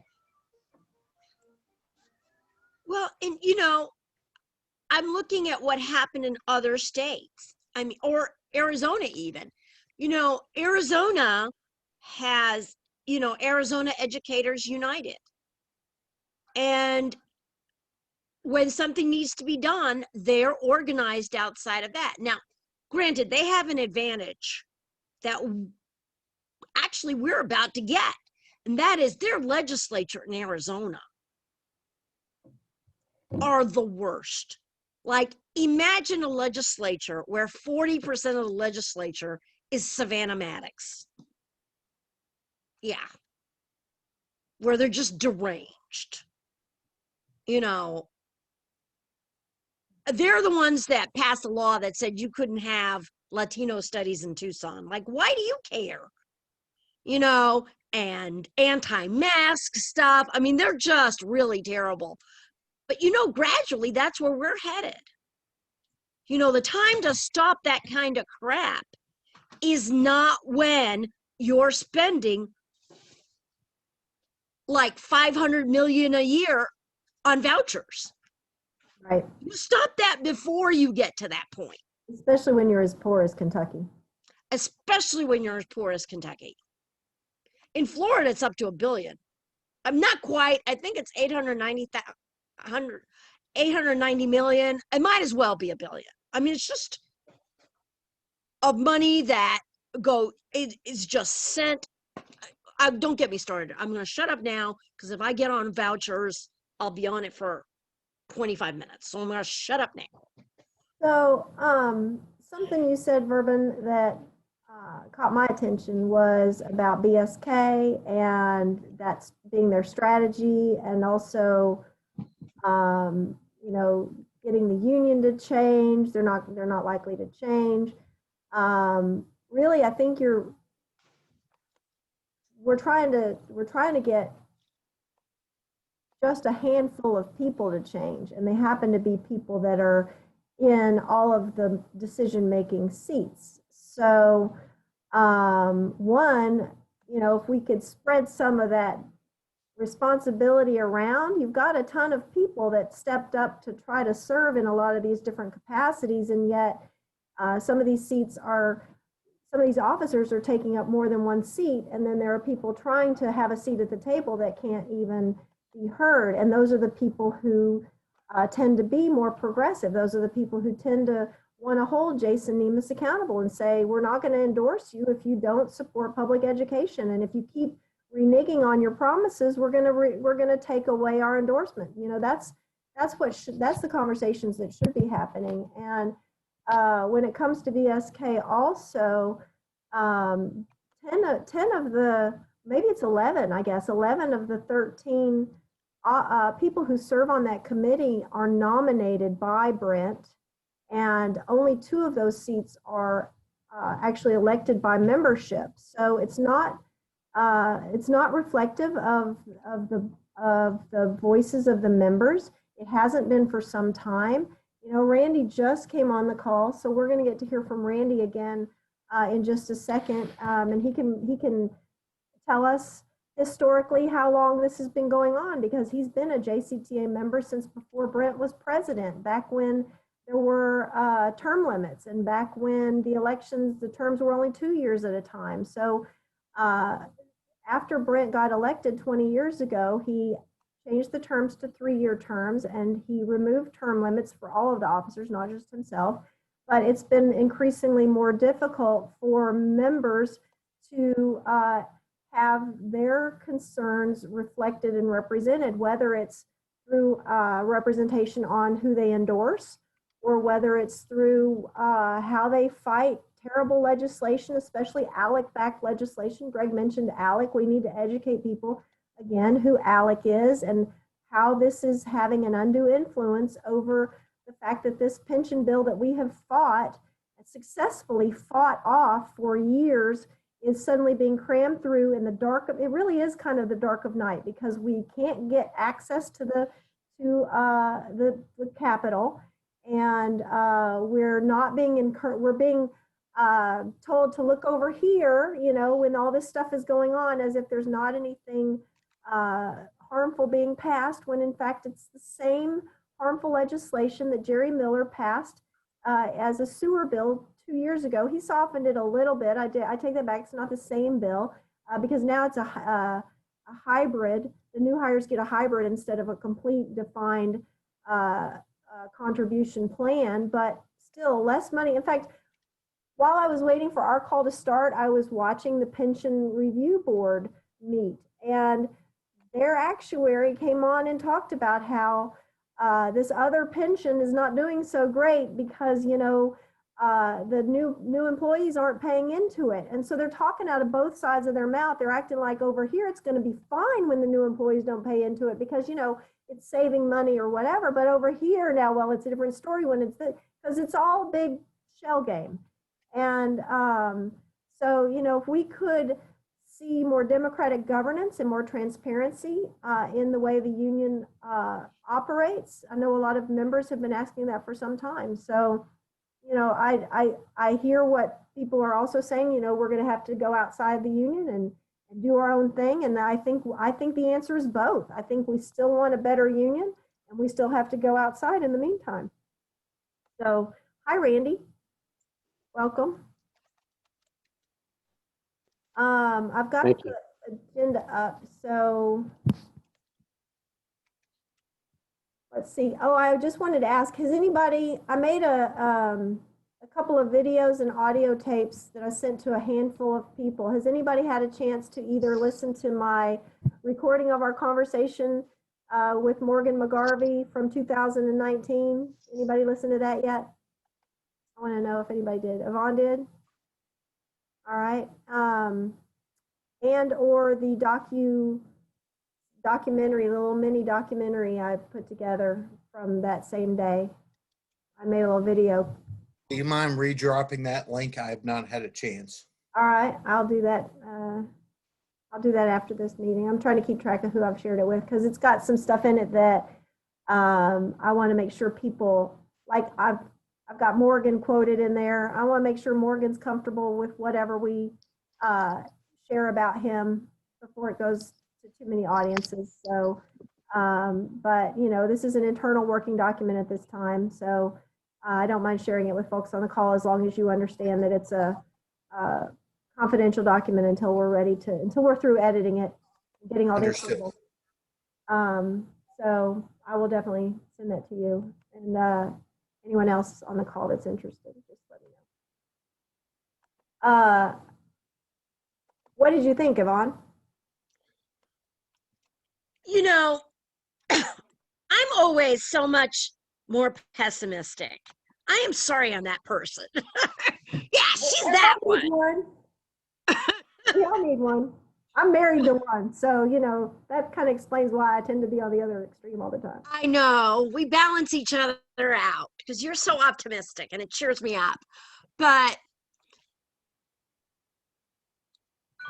you know, I think it was brought to his attention that teachers have a lot of concerns he's not hearing in Frankfurt.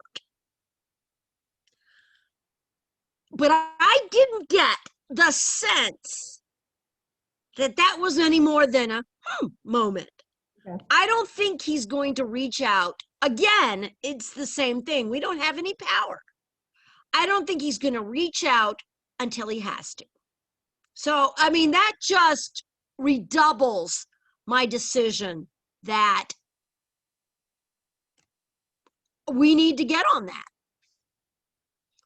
I don't ever want to go through another situation for our teachers in Kentucky like we just did, where they were sent back to school like lambs to a slaughter, where, you know, people didn't have PPE, teachers were, their school day was extended 90 minutes so they could clean up because there wasn't enough custodians. I mean, the things that happened outside of Jefferson County, you know, could go into a horror movie. This can never happen again. We have to get organized first here and then across the state. This cannot happen again. So what does that look like? It looks like Arizona. We have to get somebody in each building in the state of Kentucky. Thank you for bringing up the state, because we cannot move forward until we get some sense of what Jefferson County and Fayette County are feeling and want to have pushed, until we get that conversation spread statewide. And so much of it is racial and social. Of course it is. The racial component is huge, but there's also the urban versus rural sensibility. Because Jefferson County, you know, I've been in touch with Elena Post up in Northern Kentucky. We've got a lot more in common with Campbell, Boone, and Kenton than we do with basically name a different county than, you know, the ones in the Golden Triangle, where a teacher was told by her principal that she could not contact her own board member. Now, try to imagine a scenario in Louisville where the teacher doesn't say, I'm sorry, but you're not the boss of me after 4 o'clock. That would be the best scenario. The worst scenario is the teacher would flip him the bird. I mean, I'm just saying. They're out there scared to death.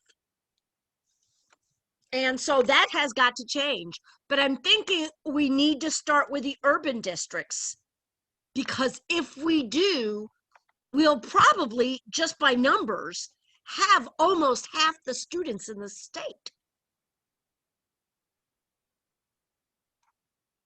That's got a lot of pull. And, you know, it's like they do in Arizona.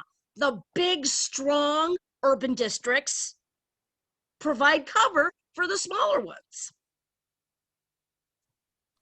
You know, they can't fire us all. The people in urban districts understand issues before those in rural districts. It's just a different lens to see things through and make decisions through. And in my opinion, it comes down to statewide education, because yes, conversations are not being had that need to be had. Randy?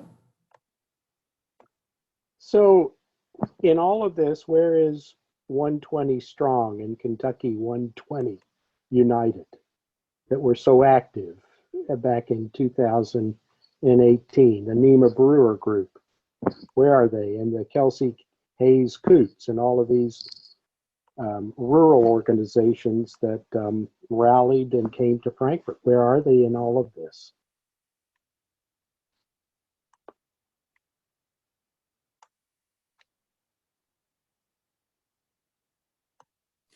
I never joined after what Tia told me. They responded to her objection to the gang bill. So I don't have an answer, Randy. I don't know. I haven't heard much from them. I haven't heard much from them on anything. If you were going to go on strike, it was over killing your teachers. Yeah. So all I know is, you know, living till tomorrow is more important to me than my pension. I mean, my pension's important to me, don't get me wrong. But I'm thinking, I get it. You got to live. You got to live to collect your it. pension. So if they couldn't organize a strike over life and death matters, I'm just saying, you know, I don't know what goes on over there, but I don't know what happened, but I do know what did not happen. Haven't heard beans from them. And I thought they'd be all over this whole situation here. I'm just, maybe I'm out of the loop, but I haven't heard beans. And I'm like, you know, all I know is what did not happen. And there was not a statewide strike. Well, and if any of this is a racial equity issue and racial equity needs to be part of the conversation, they're not going to be the group to carry that message. Well, it is racial equity, and it is teacher survival. It involves the entire the entire state faculty. This is this whole push to go back into the classroom is going to affect all of us. And if they lose a bunch of teachers, they're going to, be shorting the kids. I mean, it's sort of transcends that at the moment. This is, as Yvonne says, it's life and death.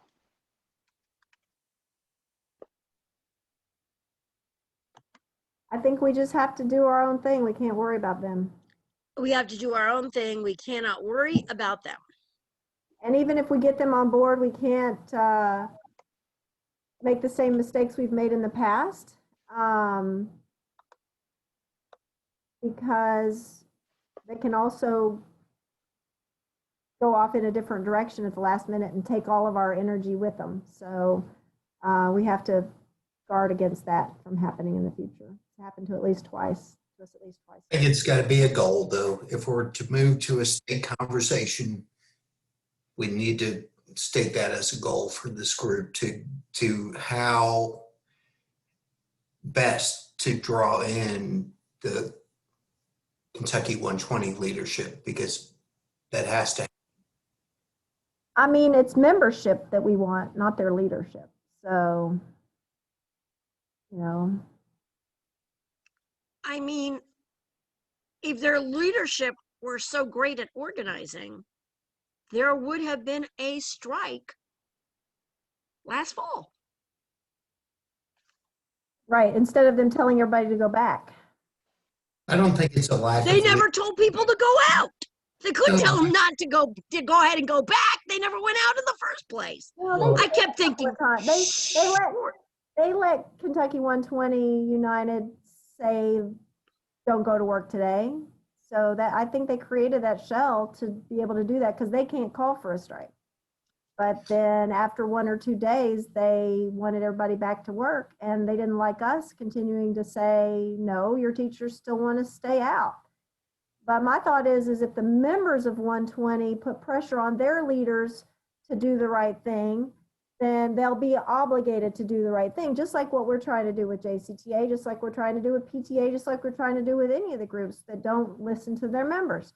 Get the members fired up, educate the members, and then help them create that demand from within. And so, maybe 120 members could be informed of a few things that they could share with their other members that would allow them to mobilize the leaders. We can't sit back and wait for the leaders to see that it needs to be done before we start doing what we need to do, I guess is what I'm saying. So we do what we do. And my experience has been, do what you need to do, and others will get with the program. In my experience. Yeah, I'm going to just say, I don't think it's a leadership issue, it's a lack of clarity issue for a lot of the representatives from the state. Well, and priority, maybe, Yeah, which becomes a racial justice issue. Right. So, Randy, since you're here, I'm going to jump back up on the agenda to the, Amy was on our call, but we were still talking about back to school stuff, and I asked her if she could stick around, and then she dropped off. So we never really got a chance to talk to her about what she's been tweeting about. So we need you to kind of set the stage. I can click over to her page, and we can talk about what's on the screen if you like. I'm not sure what. It's kind of it's a bunch of information. It's a lot to process. So tell us what we're looking at. The connection there between the judge, Gregory Van Tottenhove, who is in the judicial branch of the government, and his wife, Christy Trout Van Tottenhove, who is in the executive branch, has been close for a number of years. And what has happened is that Judge Tottenhove, in a number of cases, particular my case, with the lawyer Ted Lavitt in a number of cases that involved Amy Mishler. He has had serious conflicts of interest and has not recused himself, and has decided the cases in favor of his political associates. That is the gist of our objections, my objection and Amy Mishler's objection. I'm sorry I couldn't make it earlier, but if you had her online, you should have, hindsight's 2020, but you should have let her talk and let her at least get to that, and then I could fill in the points from my perspective. But here's the deal. We had a case that was filed in Franklin Circuit Court, and we got Judge Shepard. And Judge Shepard is open-minded to the problems of teachers, and this was the pension funding case. Judge Shepard also has the KERS and KRS secrecy case before him. We had Judge Shepard in our particular underfunding case, and Steve Pitt, who was counsel to Governor Bevin, claimed that the case was one of civil rights rather than state funding, thereby switching it to the federal system. It went immediately to Gregory Van Tottenhove, who was a clerk and an associate of Antonin Scalia. Ugh. And his wife had recently been appointed by Bevin to be ABC commissioner. So his wife was an employee of Governor Bevin, whom we were suing. He decided the case in favor of Governor Bevin. So that was a serious conflict of interest, and he should have taken himself off of that case. That, in a nutshell, is what happened. Amy Mishler has had similar experiences. It turns out that while Judge Tottenhove was sitting in deliberation of a case involving campaign funding, that his wife, Christy Trout, as far as I understand this, was on the board of one of these alternative alternative equity, private equity, alternative investment funds. And that decision then should have gone to a different judge. But Trout apparently was able to get it to be decided by Gregory Van Tottenhove. So once again, that was a major, major conflict of interest, and he did not recuse himself. So those cases, several of them now, apparently have been tainted by this reluctance of Gregory Van Tottenhove to recuse himself in cases involving his wife and connections to the executive branch. That's as best I can explain it. That's why I hope that Amy Mishler would be able to explain her series of encounters with him. But in our particular case, he tanked the case, and it was totally bogus because all we asked was that he say that the pension has been damaged and that the legislature would need to correct the damage. He went so far in his judicial activism as to say we were telling him to direct the legislature to pull the money out of the state treasury to repair the teacher retirement, which we did not. But that's how he read between the lines in order to arrive at his decision so that he could toss the case out and say that it wasn't, as a federal judge, it wasn't his judicial prerogative to direct the legislature to do that. And we had not asked him to do that. But that is just the decision that Steve Pitt, who was counsel to Governor Bevin, wanted, rather than leaving it with Judge Shepard as a state case, where Shepard would say, yeah, it looks as if there's been some damage done to the pension. The legislature needs to do something to address this tort or this wrong. Now they have to figure out how to do it, and I won't tell them. This is Judge Shepard speaking, but that's the last thing Governor Bevin, Steve Pitt, and as it turns out, Gregory Van Tottenhove wanted. And that's the injustice that occurred there, and that is why the TRS is funded at something like 35%. It's the lowest funded teacher pension in the country. It is considered insolvent, and that is why the Republican legislature is hot to pass this House Bill 258, cut off the new hires, give them a cut in the payments that are going into their retirement, and also cut off any funding to what is now being called legacy debt. Legacy debt will then be pushed to the side, absent new funding, begin to dwindle. When the money is very close to gone, they will then say, we don't have enough. You will have to take cuts in your pension. And since the localities cannot come up with the money, they're strapped for it. They will declare bankruptcy, throw it into a bankruptcy court, which will say, well, the money is not there. So in so many words, sorry, teachers, you get your pensions cut.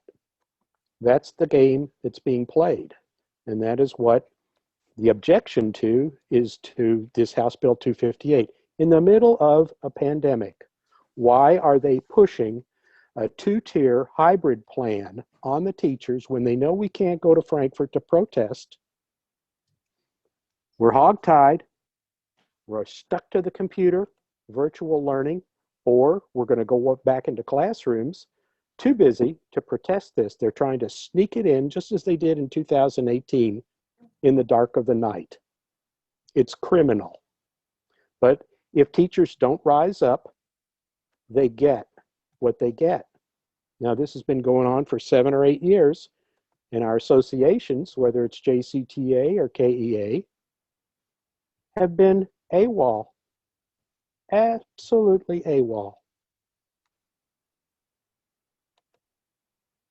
I have 2 questions, Randy, and they're really Amy questions, but you might know.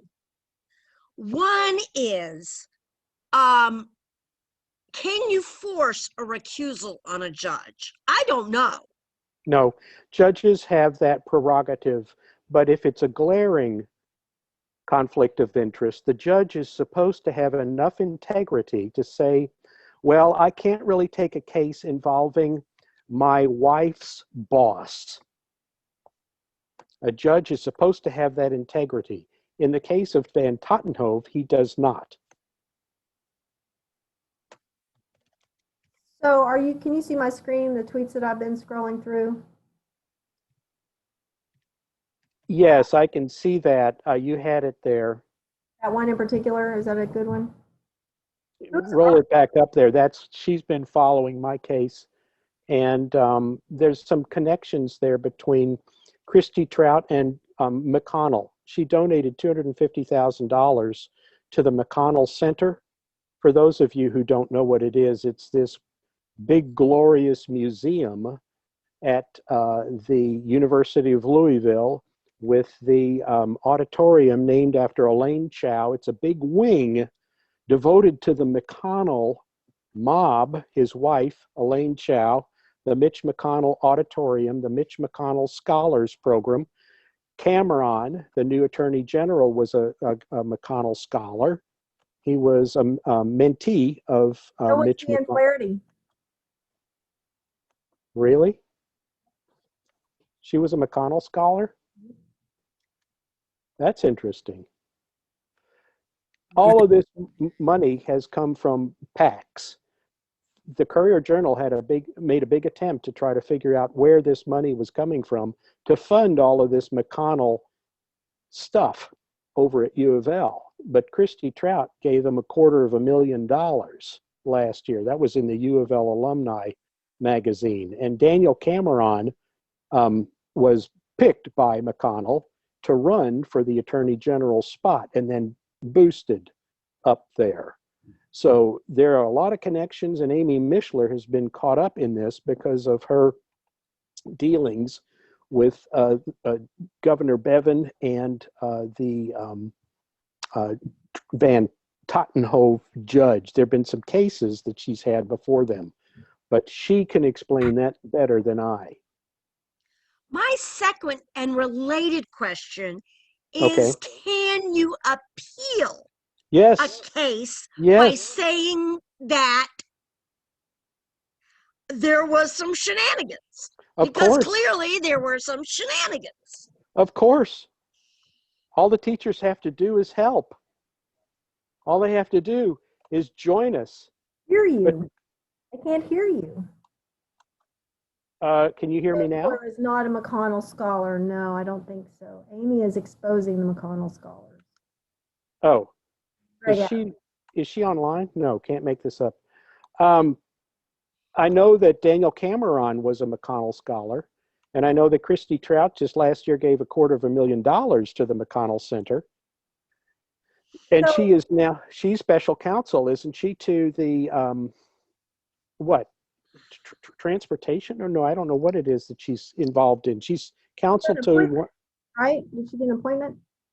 yeah, she got another appointment after she was dumped from alcoholic beverage commissioner's position. But the teachers have to rise up. Of course we could appeal this case. Of course we could say that there was a huge conflict of interest.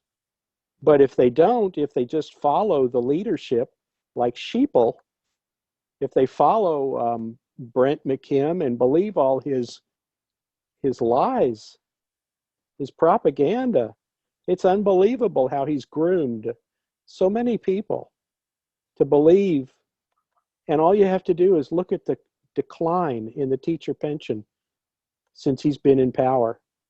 It's gone from 89% funding down to 35%, and I'm just the messenger. And yet I'm shunned, I'm excluded.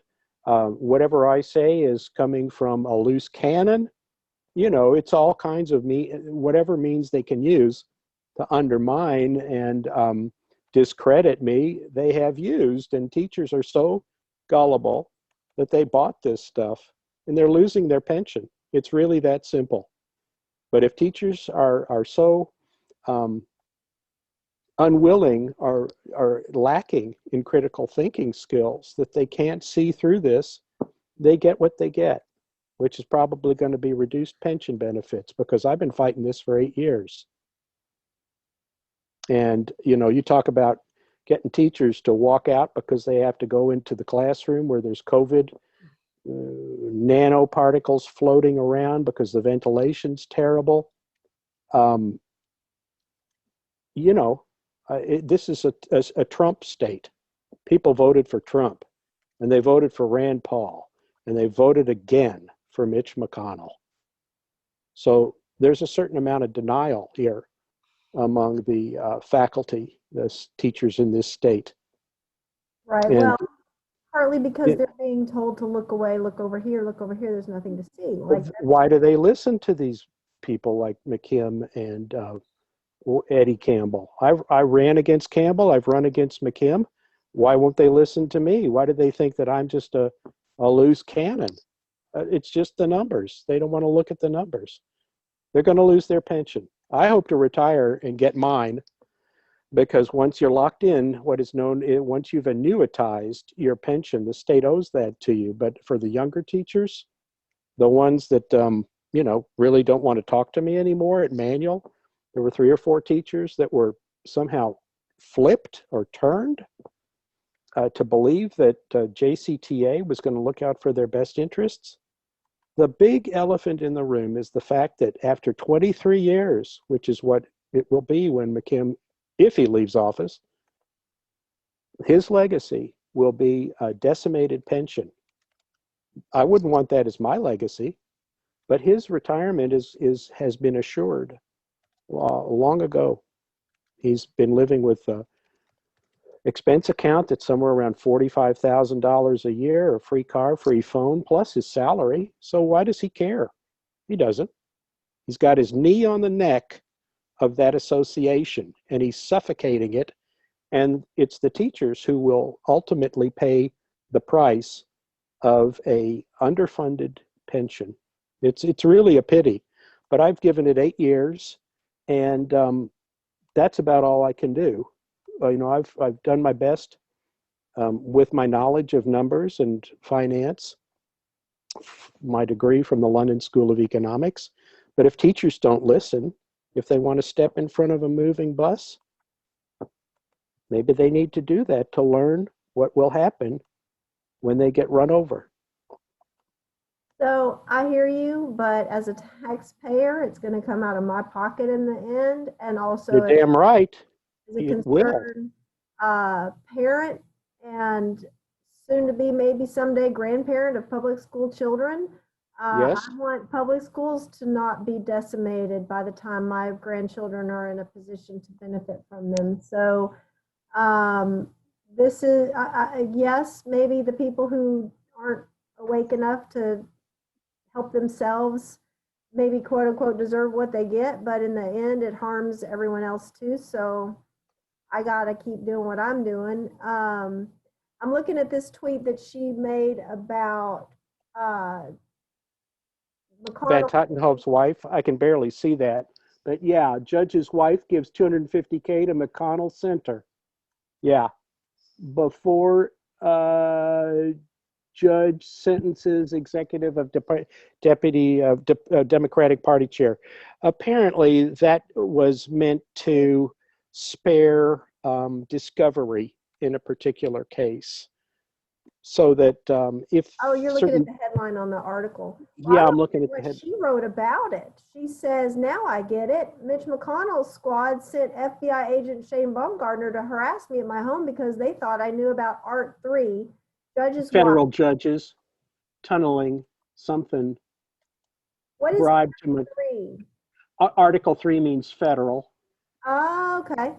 Article 3 of the Constitution. So I noticed on her description of who she is, she's been targeted and harassed by authorities for a while now. She can't even see her children, and she's had to move to Florida.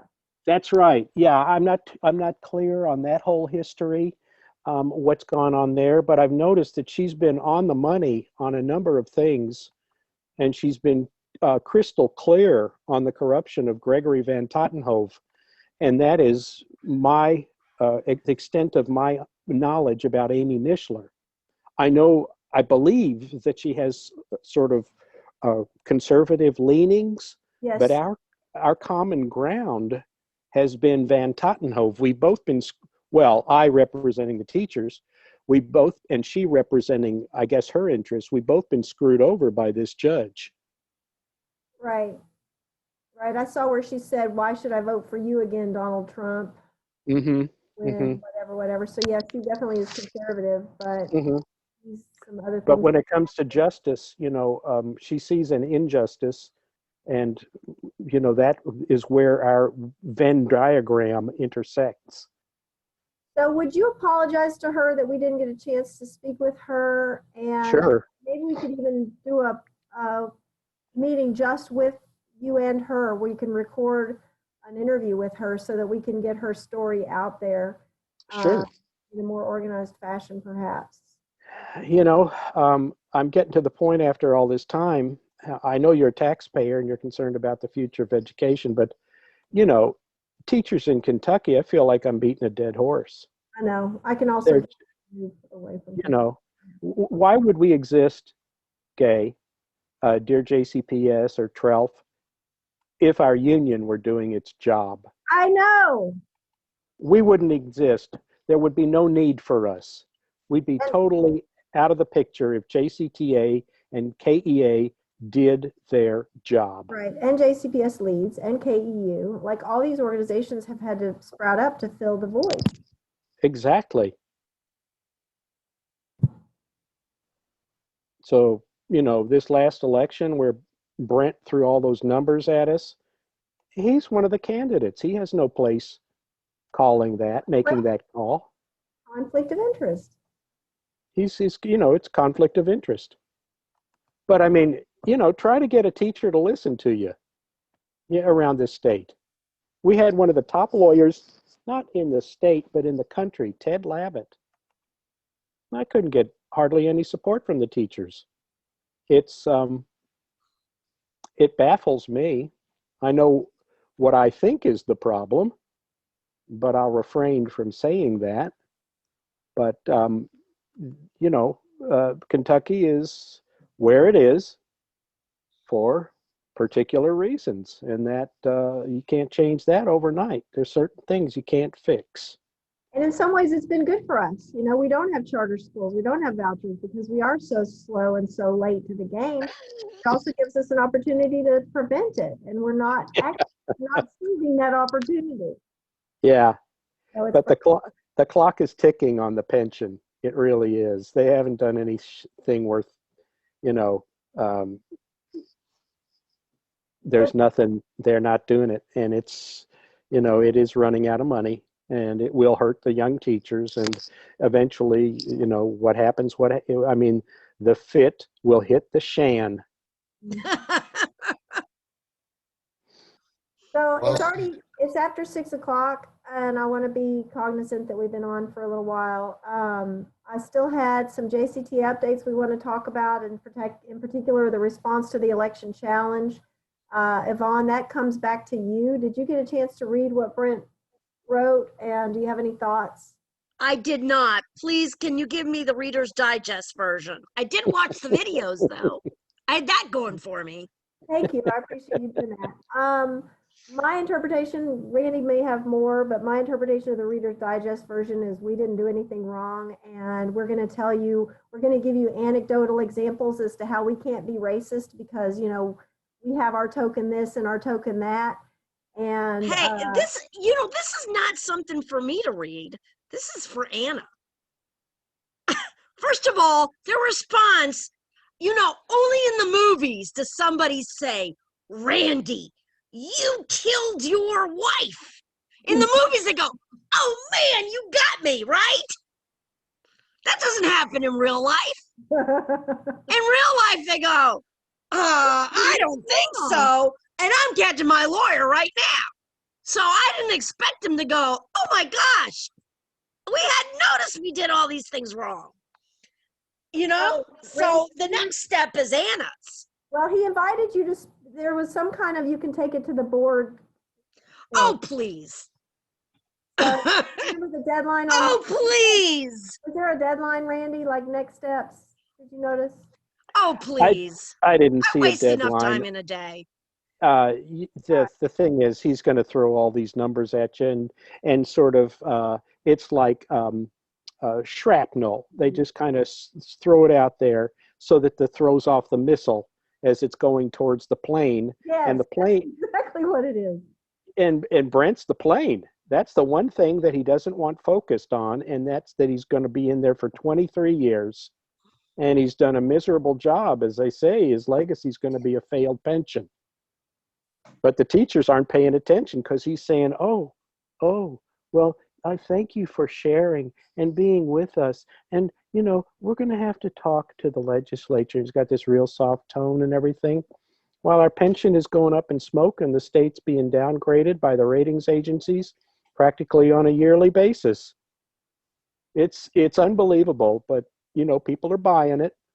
And if that's what they want to buy, you know, the teachers are just not paying attention, and they don't want to pay attention.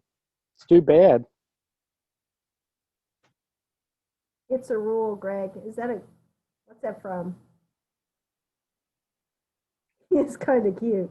Well, I mean, I'm speaking to the response from JCTA. I mean, it is, you better check the way you're challenging my election because of all this bylaw, that's the response email I got.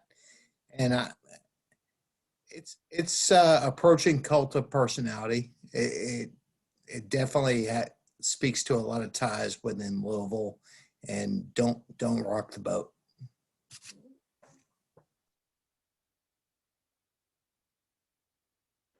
Where's Taya? Tyra? Yeah, isn't she a secretary or something? I don't see her on this meeting anymore. She was driving and I guess she got disconnected Uh-huh. or had to go to wherever she was headed to. She may have had Well, to. what about Kumar? You know, they're in leadership at JCTA. Hmm? They bought it. I don't know if that's entirely fair to say. Tyra, Kumar wouldn't talk to me. That's We true. set up a Tia, phone. yeah, We're on.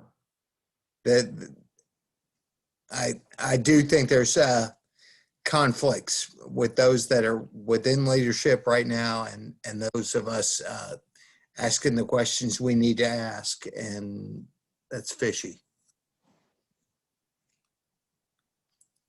All right. I So don't know what's fair or not fair.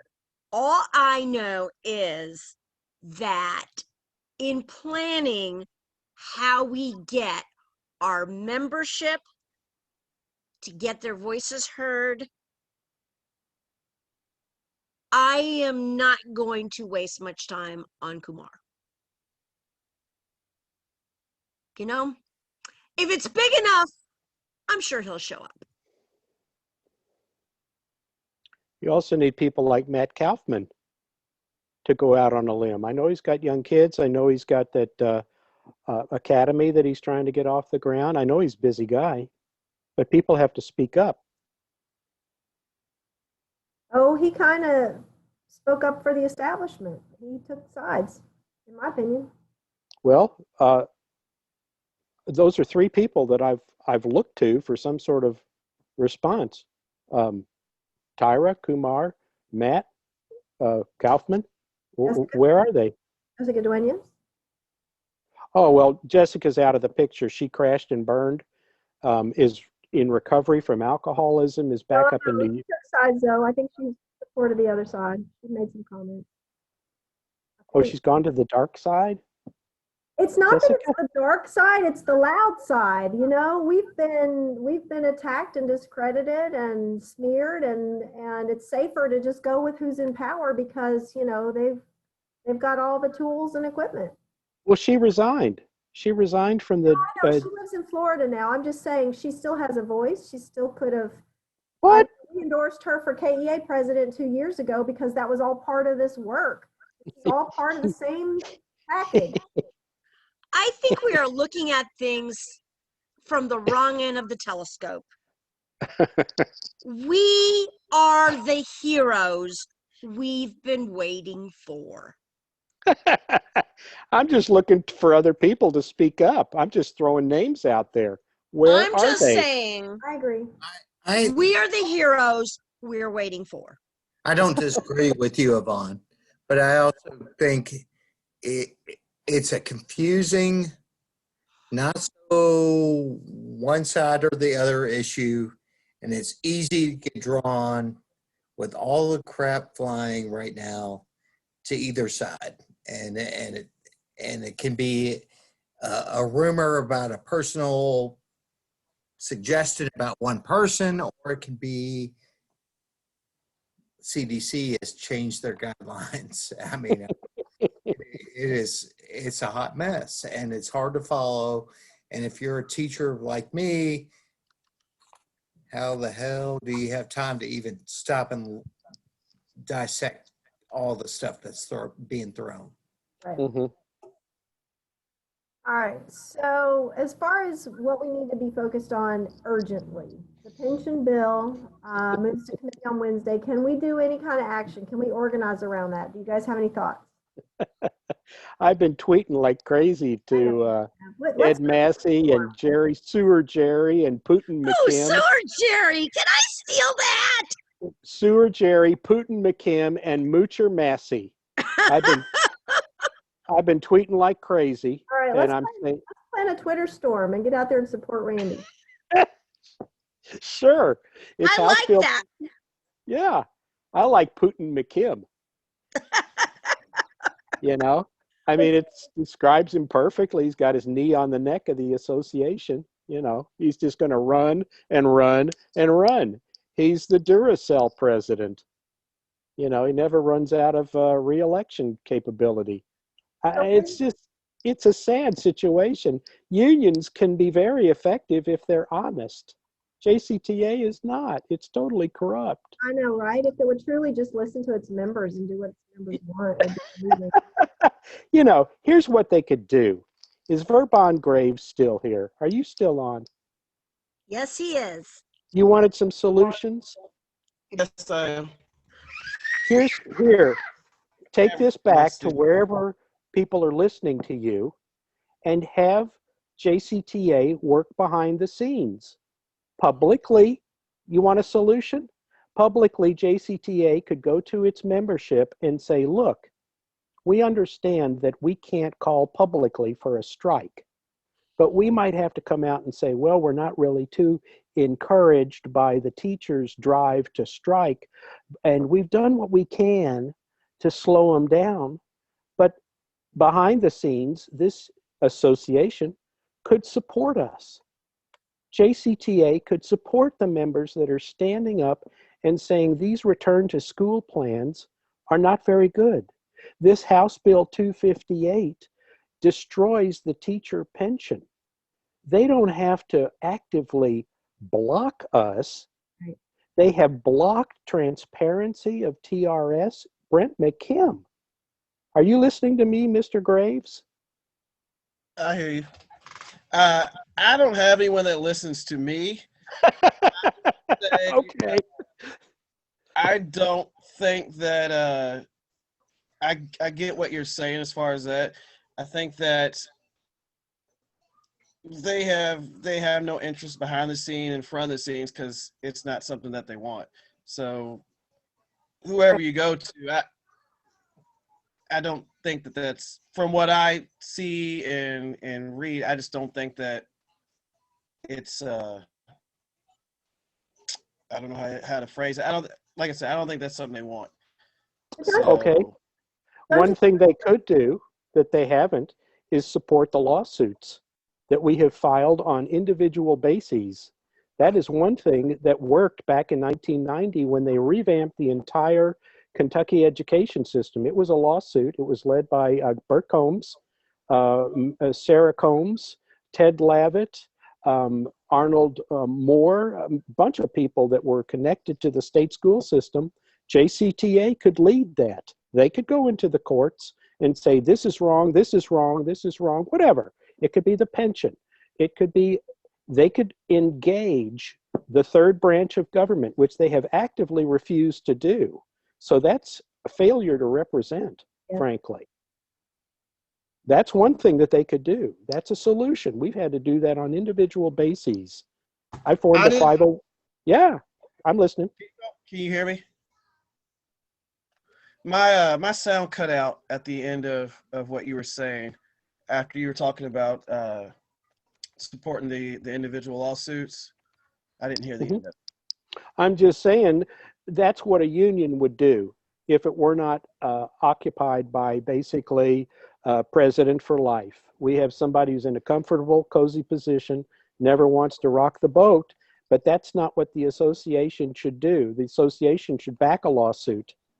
It did back in 1990, and that's what got us Commonwealth accountability testing. That's what got us a revamped KERA, Kentucky Educational Reform Act. It was a major case, but it was very much teachers and principals banding together and the associations working with them. They are not doing that now. That is failure to represent. It's almost as if the associations should be sued for failure to represent their members' best interests. But there are solutions to this problem. It's just that the associations and KEA, JCTA will not take action.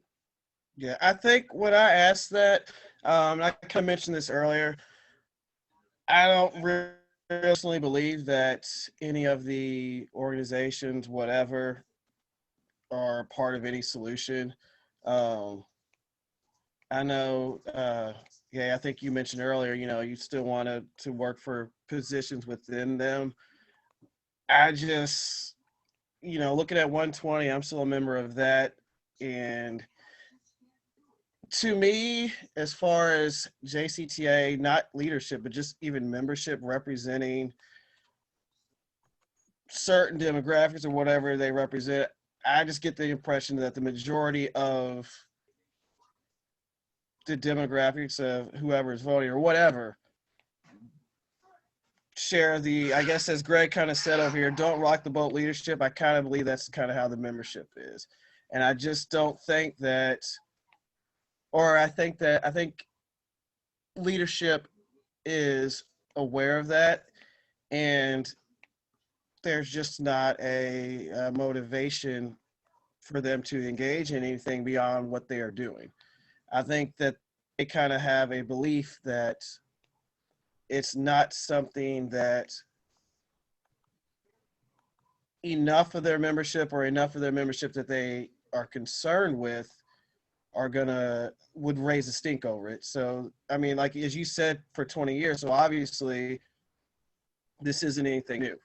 Now, I've only been teaching for 10 years, but, you know, obviously, you know, just by that, you know, your statement that this has been going on for so long, then obviously nobody has, well, not nobody, obviously you have, but there just hasn't been enough people that care. And you know, if you've been doing it for 20 years, I think you're well aware of that. So that's what I kind of meant with the solution is, you know, I feel like it's got to be, whether it's new teachers, I don't know what, but I just don't see it being something that's going to occur through current membership or leadership. Can I respond to that before we get to Greg? I see Greg has his hand raised. Don't you find it curious, though, Verben, that, you know, even if there's not interest among the membership to pursue certain things, don't you think it's curious that when we pursue it, when groups outside pursue it, they're not silent? Like, they're not, if they don't have energy or whatever to pursue these things, they don't need to derail those who do. And oh, I had a second thought, but I lost it. Greg, go ahead with your raised hand there. Well, I guess it's along those same lines. Verben, I know you haven't been working here in Louisville, but there's a reason Tyra, Tia are and have been board members of JCTA. Why the reason myself and Yvonne and Gay get so much attention in this town, and it's because we've been pushing in the right direction. And when I hear you say won't ever, or just don't represent, that is not hearing what we've been doing and the progress we've made. And I think we're close. I understand that. I might have misspoke. I didn't mean not to run or will not ever. I was speaking directly towards current leadership and current membership as what is right now. So later I said the solution might be needing to go to the young teachers who are coming in, because eventually we all know people are retiring. I just know, and you know, obviously this is all anecdotal. I know situations that I have been involved in, and I know people who make their votes in elections, and with, you know, with the numbers that we have, they have no idea who they're voting for. They vote for who. Yeah, I know it. So it's, and if whoever they're getting their advice is, if they have a certain way, and I'm not even talking about leadership, I'm just talking about some random, like, that's who they will vote for.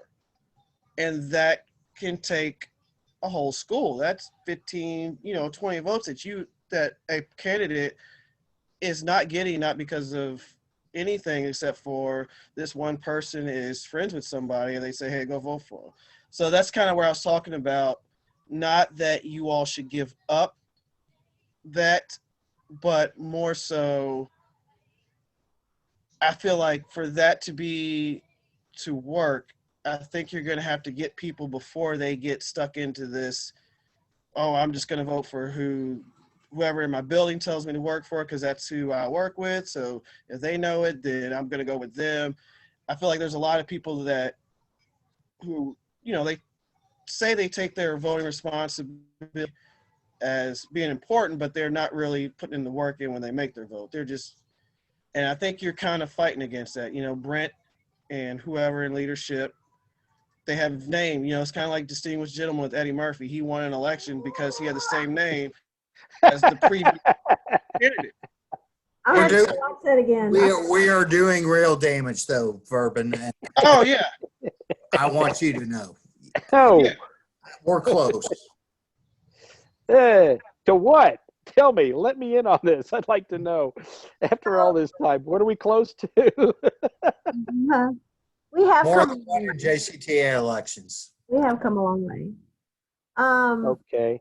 You know, what Verben said about the why certain people get reelected is because it's who people know and are familiar with, is the same reason Mitch McConnell keeps getting reelected. But Mitch McConnell has a ton of money and he's able to buy the airways, which, by the way, if you study what we've been exposing, the reason he has a ton of money is because he's getting it from these pension secret no bid contracts, and then they're putting their endorsed candidates in these seats, and then they keep making the rule. Like, it's just this whole big money laundering scheme. I mean, I hate saying those words without proof because somebody might come for me, but it's what it really looks like. And, you know, if you've got access to all this money that Mitch McConnell has and you can buy all these airwaves, it's really not much different than what Brent is doing with controlling all the different communication channels and then tainting whatever we say so that when our facts come out, they're discredited and not studied carefully, or creating what we call shore flap. When I did my 4-hour live stream is the day they created the thing on, within 53 minutes after I started my live stream video, Tammy had her post about me on her page. It was full of lies, and I can prove to you how they're full of lies, and they're not required to provide facts to back up their claims. But, you know, we've actually got facts, we've actually got receipts, and they're still not as credible and reliable as the things they just say because they said so. So, you know, that's how Mitch stays in power, and a local version of that at the union level is happening as well. He controls all the channels, and he puts himself on the front page of the newsletters. Like, that's part of some of the things that the candidates challenged is access to the airwaves. And, you know, they can't tell what their vision is. There are certain restrictions on like the elections used to be a lot more competitive and interesting and exciting, and the turnout was high. And now, because it's really the same entrenched candidates over and over, and whoever they endorse, the people aren't paying attention as much. So it can get back to where people are paying attention by changing some of these things that I just mentioned. So, Greg, I know you said you got to go. Out of respect for everybody's time, I think we should probably all try to wrap it up real quick. Anyway, let's plan on some actions this week and just stay in touch and keep an eye on that pension bill. House Bill 258. That's one thing we can do is tweet the hell out of Sewer Jerry, Moocher Massey, and Putin McKim. Keep hammering them. When is a good time to do that? Should we wait until after? Anytime. Keep tweeting. Tweet 2-3 times a day. You know, that's what I've been doing. I know I pissed off Jerry Miller because he's come back at me at a couple of personal messages. And I basically, of course, we're being recorded. I've told him he's full of horse dung. And why are you doing this now? He can't answer questions. Why are you doing it now in the middle of a pandemic when you know the teachers can't get together and protest just as you tried to? He doesn't have answers to those questions. So when you tweet Ed Massey, Jerry Miller, Putin McKim, that stuff goes around. KEA at KEA Educators, and you tweet to the New York Times. Diane Ravitch, she's picked up my tweets a couple of times. That Morgan McGarvey, Tina Bojanowski, you know, you tweet Representative Joni, you know, the Democratic leaders and the Republicans. Joe Sonka, Ryland Barton, John Cheeves, include them in on your tweets. Keep the light on those people. and that puts pressure on them. And, you know, that's all we can do at this point, since we're pretty much hogtied, like I say, and they know that, and they're trying to take advantage of it and slip it in when the teachers really aren't paying attention. So let's say Wednesday, because we know it's coming out of, or it's going to be looked at in committee. So we'll get a better sense as to what they're doing on Wednesday. Maybe Wednesday night, we all meet out on Twitter. We make some memes and graphics and get all those Twitter handles ready. Well, I'm going to be tweeting it nonetheless in any case. I know. I just want to you get know, everybody together at once also. Sure. Because that two-tier system will kill the pension. So Wednesday And at the 8, should we say Wednesday at 8? Yeah, sure. Guys on Twitter, I'll get some memes Yeah. together and put them in one of our little chat groups or something. Bourbon, You you know, want to play with us on Twitter Wednesday night? I could try. I don't go over to Twitter too often. All right. Twitter's where it's at. Tell your friends too. Greg, is your hand raised again, or is that old? What was the question? Is your hand raised? Oh, that's old. Okay. And I'm too old for Twitter, is the answer. Oh, come on now. That's what I thought. You know I'm an old lady. Twitter's fun. And Lucy taught me. I was almost crying. I was at Gay's house when we did the first Twitter thing. I was on the verge of crying. Ask Gay if I'm kidding. I was so scared. Oh, And it's fun. I've lived to tell the tale. Yeah.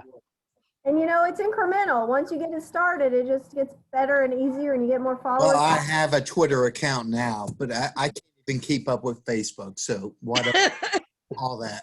I don't like Twitter because people are mean out there. But you know, if we're out there together, I'll be. People aren't nice on Facebook either, Gay. I hate to break it but to I've you. I've gotten my own little comfort zone on Facebook at least. So Well, folks, I'm going to sign off here, and you'll see me on Twitter. yes. Thanks everybody. Bye-bye, guys. Yeah, see ya. Bourbon. Bye, Verbun. Bye, Verbin. Thanks for coming. Yep.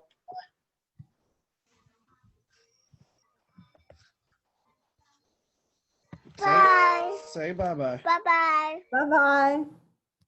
All right. Oh, no, don't hit that. I got it.